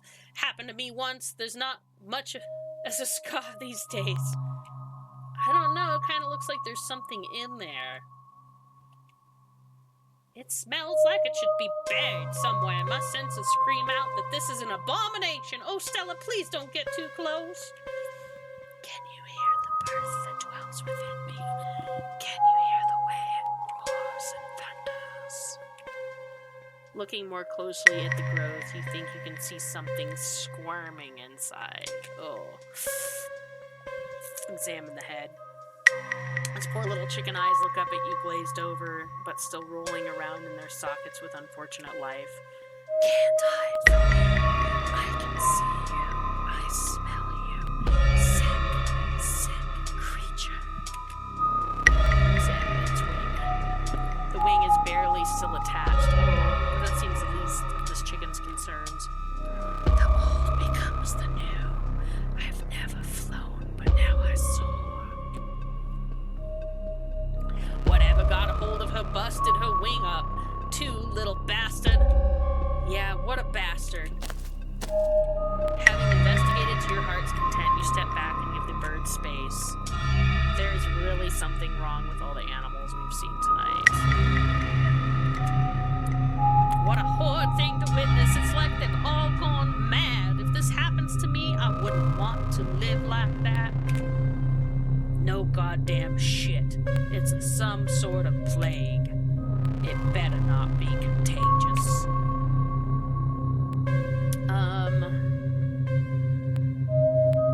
Ooh, do you think she's become an egg? Oh.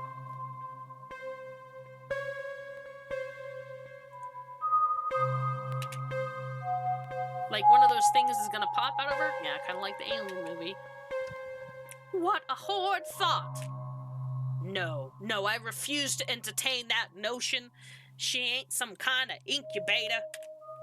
She just needs that thing drained. Maybe some antibiotics, that's all. Duke, we saw that thing get a hold of her. Got it on camera, too. I don't know what it is yet. A gnome or something? You know, there ain't no such thing. It's not of this world, that's for certain. What a disgusting thing it was, unappetizing in every sense of the word.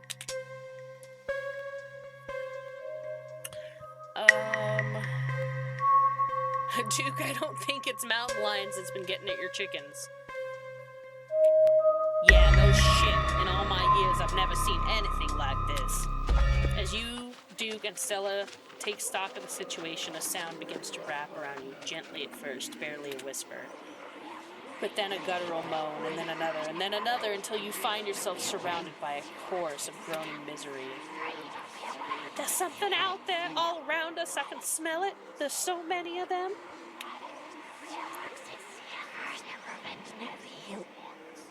Oh, the whisper's really creepy.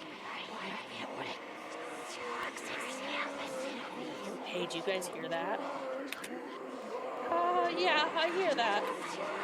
She starts filming again.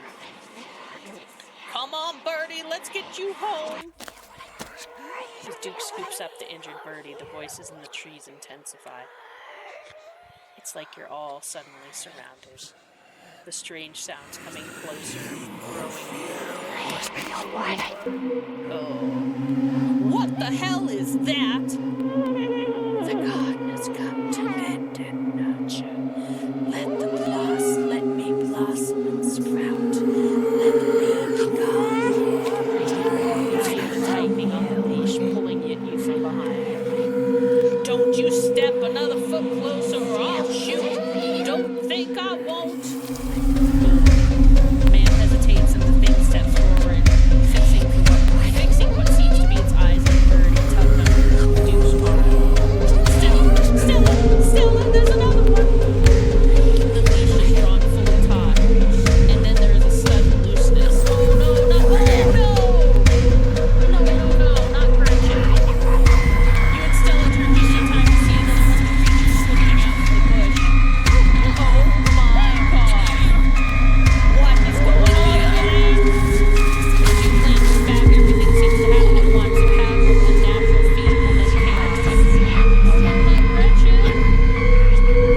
Duke grapples with the thing as it grabs his shotgun, pushing the barrel out of the way as it grabs for Birdie with oddly jointed limbs, while Stella stares in shocked silence as if paused, watching the other creature attempt to wrestle Gretchen into darkness. Her desperate cries going unheeded. Grab the dog. Grab that dog. Shit, get your crummy hands off my bird! Get the thing away from Gretchen, I'm sorry. You dive for Gretchen, attempting to snatch her away from the thing's misshapen hands. Oh, Fuzzy, not here! Oh, gross.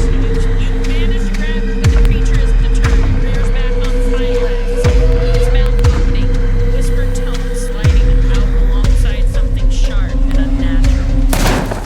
But then there is a deafening blast of Duke's shotgun, and suddenly it's gone. Duke?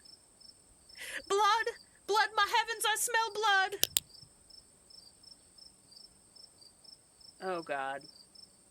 Oh my god. Oh my god, what do we do? Okay, first things first, I grab Gretchen. Yeah, sorry, Duke, but you had a gun, and, Gretchen is adorable. There, step 1 is done. Gretchen is safe. Okay. Great, okay, step 2. What's step 2?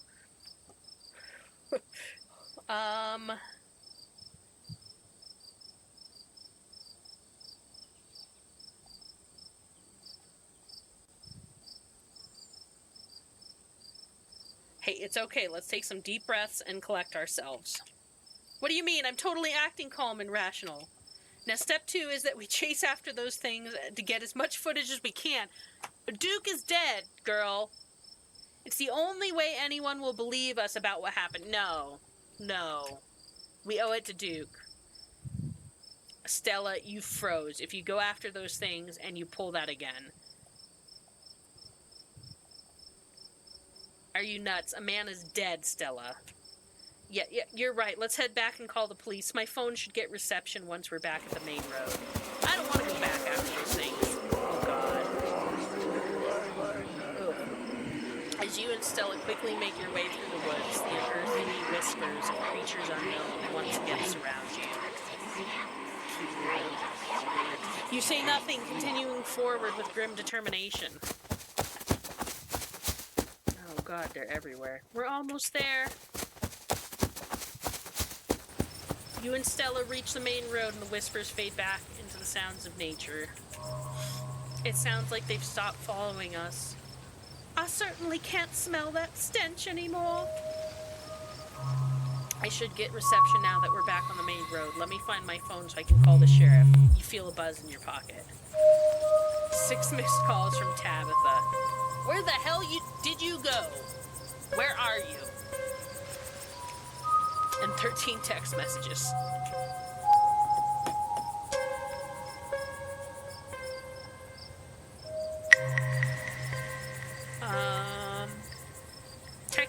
okay. Your message sits unread. Yikes, Tabitha's been blowing up my phone. I guess she must be worried about you.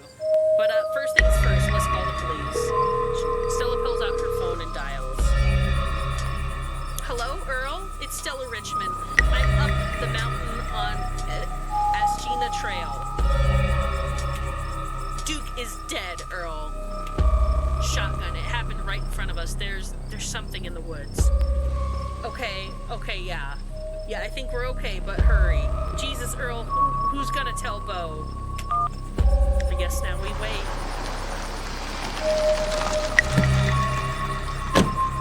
He takes a little while, but eventually a patrol car arrives at the scene. Out of it walk 2 officers. Sheriff Hugby, a friendly older man, and Deputy Franklin, a serious man wearing sunglasses despite it being the middle of the night. See, right there, a thing jumps out of the woods and then the shotgun goes off. What in Sam Hill? What is that? Some kind of Pillsbury doughboy? Could have been a naked maniac. No, there was more than one. They chased us through the woods. Whatever they are, they aren't human. And they killed Duke. Now we're gonna have to confiscate this camera. Miss Richmond, if you don't mind, this is evidence. But okay. Let me just turn it off to save the battery. You notice Stella pops something out of the camera and slide it up her sleeve. Here you go, Deputy Franklin. We appreciate your compliance with the law. She pulled out the memory card. Smart. We'll get a team out in the morning to retrieve the body, but for now, Sheriff Hugby and I, please call me Earl. Earl and I will escort you, and who are you exactly? Oh, that's Fuzzy. She came into town for the funeral. Fuzzy, as in Tabitha's cousin, yeah. Damn. Didn't think you'd actually show. We'll escort you back to town. If there's a naked maniac on the loose, it's best you don't walk back on your own. It wasn't, never mind. Why aren't you going out there tonight? There's a dead body in the woods. These things out there could attack someone else. Well, and it exactly like like old Duke is going anywhere at this point. He'll still be there in the morning. Unless a cougar or something carries off his body. We only have a skeleton crew at the moment. Monday nights are Deputy Derrickson's bowling nights. We'll be on alert for any more reports of naked maniacs, but retrieving Duke will just have to wait. Now, if you'll kindly step into the vehicle, we can return you safely to your home. Do we have to ride back with you? We can just walk. Those creatures left. We'll be fine. I'm afraid I'm gonna have to insist for your own safety. Okay, thank you. You can ride up front with me, little lady. That is, if your mama permits. But what about Stella? She hates being in those wheeled contraptions. Sure, Earl, you can hold Gretchen all the way back to town.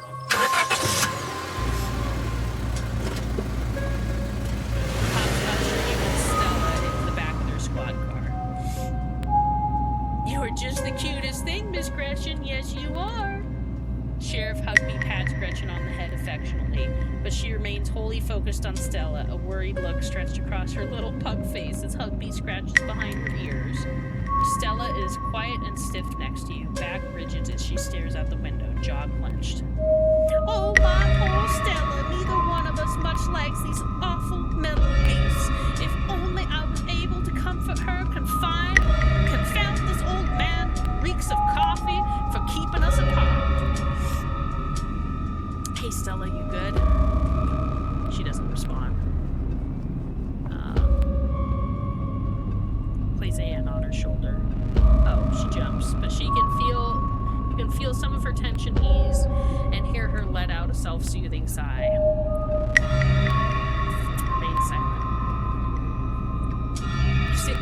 watching the trees pass by in the light of the headlights. Every now and then you think you see a pale, anguished face staring out at you before it slips back into the darkness. Soon the rumbling gravel beneath the tires gives way to uneven pavement, and the car comes to a stop in front of a small cottage. You two stay out of trouble. We'll have this all sorted out in the morning. Just get a good night's sleep. And you, whatever your name was, I'd be Freedy Fox Mulder. Fuzzy. Sure, you're in town for the funeral? Good. Don't go leaving before then. I imagine we'll need to ask you a few questions about everything you'd seen tonight. Stella, keep an eye on her for us. Make sure she doesn't get into any more trouble. Y'all have a good night now. Bye-bye, Gretchy. And y'all have a lovely evening. If any bugaboos give you trouble, you know how to get in touch. And here you are, back in town, away from the woods with no one but Stella in sight. Holy shit.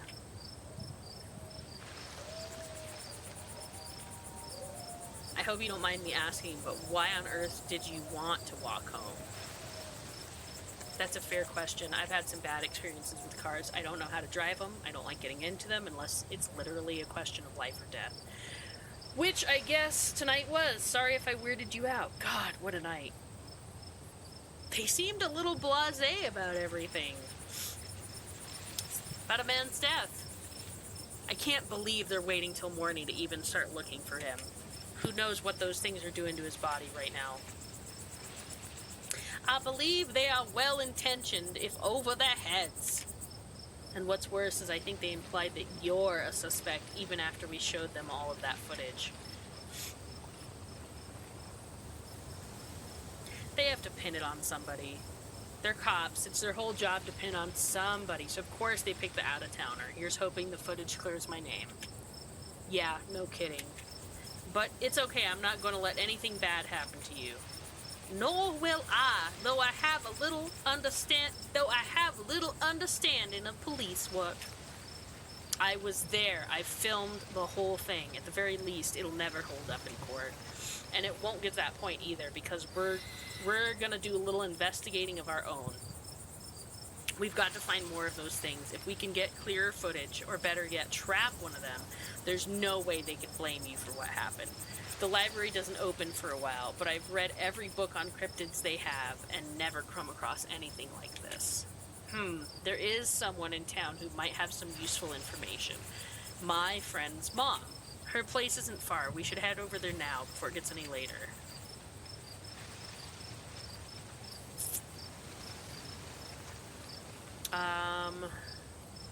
I should check in on Tabitha.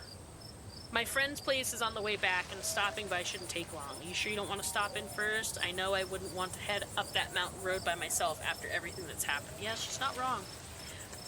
When you put it like that, sure, let's do it. Awesome, let's go. I'm glad you're sticking it out with us. It's always so nice to have an extra companion. I hope she's still awake. Stella knocks on the door. Out of the corner of your eye, you spot a shadowy figure staring at you from across the road. You didn't hear it approaching. Stella, I think someone's watching us. She turns to look. Fuzzy. Jesus! Welcome home. Before you can respond, the door behind you swings open. An older woman stands in the entryway. Go home, Wayne. I can't help you tonight. You look back and the figure is already gone, disappeared into the shadows of the night. I'm sorry about that, Stella. Some people just can't be helped. What brings you out here so late, and who is this? Hi, Miss Forsyth. Yeah, this is Fuzzy. Is it okay if we come in? Of course, you're in luck. I just put on water for hibiscus tea. And for goodness sake, you can call me Sybil. You're an adult now, after all. Welcome to my little pub. This place always has the loveliest aromas. It's nice to finally meet you, Fuzzy. I'm so sorry to hear about your mother. Vivian was such the holler, and now poor Pearl Ann is gone as well. Do let me know if there's anything you need while you're in town. The boiled peanuts, no. Who is that outside? Just a very sick man. You don't need to be worried about him. You knew my mom? Of course, dear. She was a good friend of mine for many years. She was such a lovely woman. You should come by sometime. I can delight you with unsavory tales from her youth.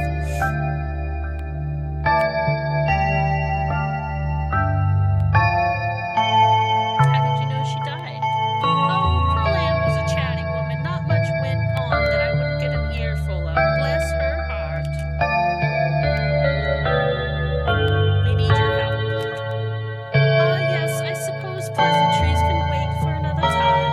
What's got you here so late? You seem troubled.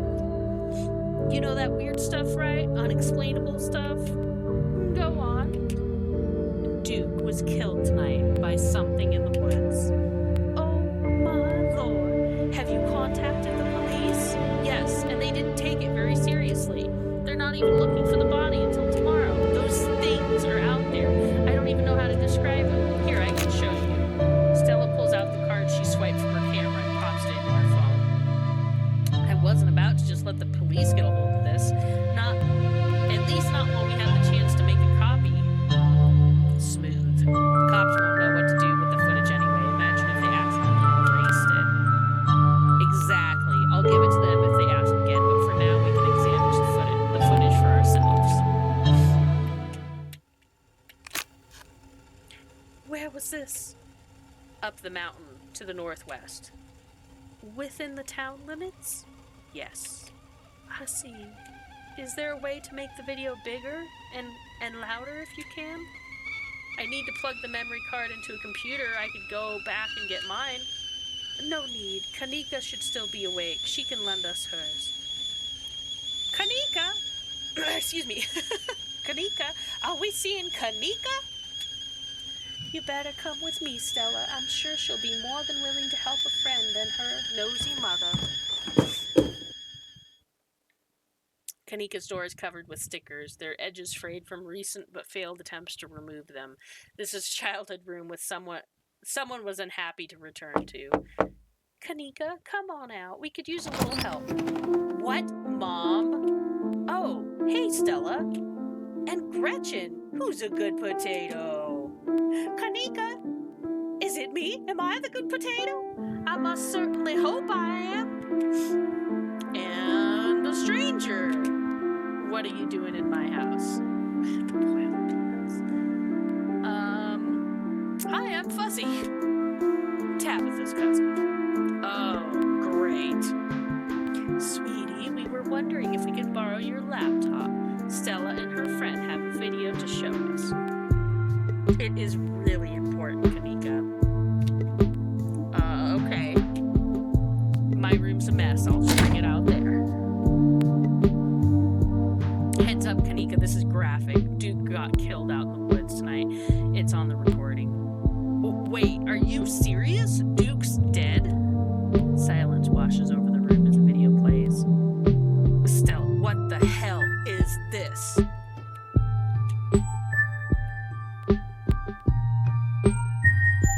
This is far beyond my ability to contribute. I'll leave the thinking to you humans. I'm sorry either of you had to see this, but Fuzzy and I have no idea how to make heads or tails of it. Stella, are you okay? I'm fine. Really, I'm okay. Just stay silent. Poor Duke.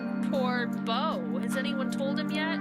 We talked to the police. I hope they told Bo, but Earl and Deputy Franklin didn't seem to be much in a hurry to do anything.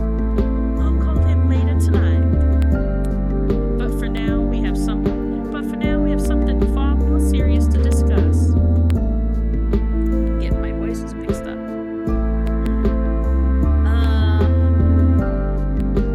I agree, those things are still out there. And as long as they are, more people are in danger. So very true, but not for the reasons you think. My grandmother used to talk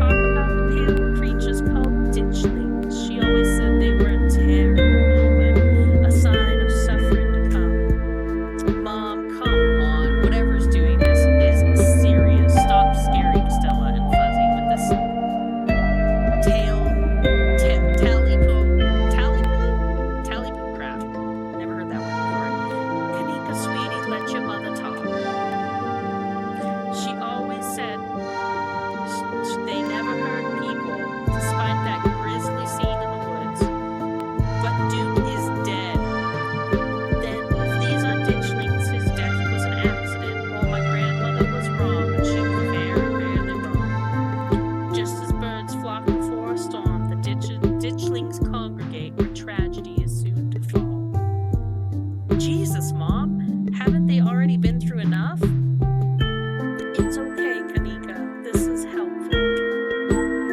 I don't know if it is. Okay, let's focus on what we know. Whatever they are, they're doing something to these animals. You saw the chicken in our video. What was that growth?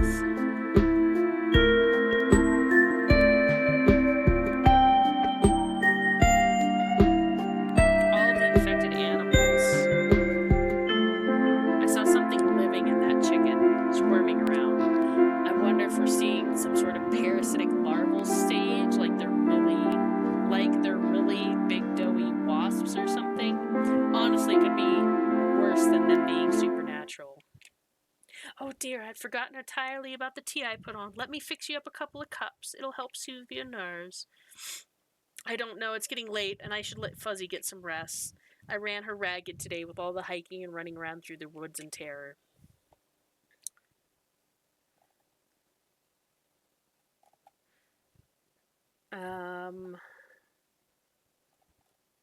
I can keep going. I'm still wired. Okay, it's just I'm eager to get home and start doing some research. I'll ask around on my usual forums and see if anyone has information on ditchlings. Is that what you called them? That's right. You go home now and try to get some rest. Don't stay up all night on the online. Let me get you some of my homemade peppermint tea to go. It really does wonders to soothe the soul. Bye, Stella. I'll see you tomorrow, okay? And call me if you need to talk. Thanks, Kanika. I'll see ya. Bye, Fuzzy. It's excellent, ice to warmed. Though with the nights getting chillier, warm will probably be best. Helps wake up the bones. Be careful out there, boy. Sybil turns and closes the door behind her. What an unfortunately short visit. All right, let's call it a night. Mind walking me home? And then I gotta walk home alone up that hill. The house falling off the hill? Well, this is me. Are you good finding your way back?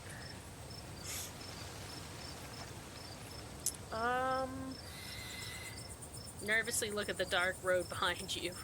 Sorry, Fuzzy. I think I just need some time alone tonight. I'm sorry. We'll talk tomorrow, alright? I'll see you around.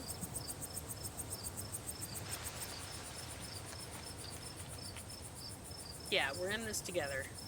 Yeah, we are. Stay safe, buddy. Good luck, Fuzzy. You begin the long hike back up to the Scarlet estate alone. Almost home. Your salvation in sight, you make a mad dash to the door. Tabitha's gonna be pissed. Try the Oh, thank God you're back. Where the hell have you been? I texted you back as soon as I had reception. I don't care. You gave me a heart attack. I watched a man die tonight. I went to the woods with this girl I met to find some cryptids, and it ended with us watching a man die. Ah, so you met Stella then. Ugh, that explains everything. And she's gotten you all worked up. I'm going to bed. I'll see you tomorrow. Okay, good night. You're alone in the estate. The sound of the wind whistling through the house gives you an uneasy feeling in your gut. It's probably best to turn in and try to leave the night behind you. You thoughtlessly stumble into your room, and before you even realize you're there, you've collapsed into the mattress exhausted. From the relative safety of this uncomfortable bed, the events of the past evening seem like something that happened to someone else. Though you can still clearly picture the terror you felt in those moments. For now, you're safe and you're warm. Eventually the sun will rise and you will chase away the monsters and make them seem more like nothing but bad dreams. Maybe tomorrow, if you're lucky, you'll wake up in the normal world and have a boring week in the mountains with your sour-faced cousin. It's a nice thought, but deep down you can't help but worry that things will only get worse.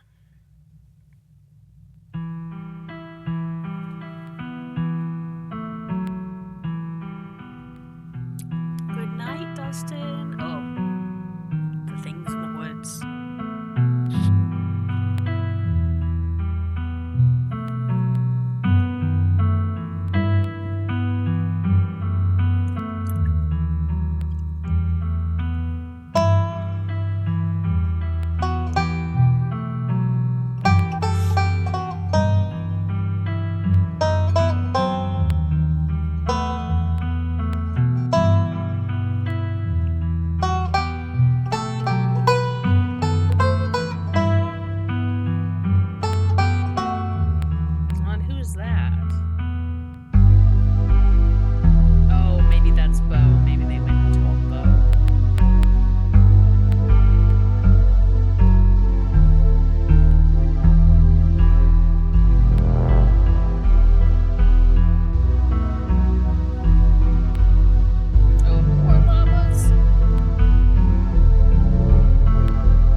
chapter 1. So, it was a little bit longer than I remember, but I think I spent a little bit more time exploring dialogue.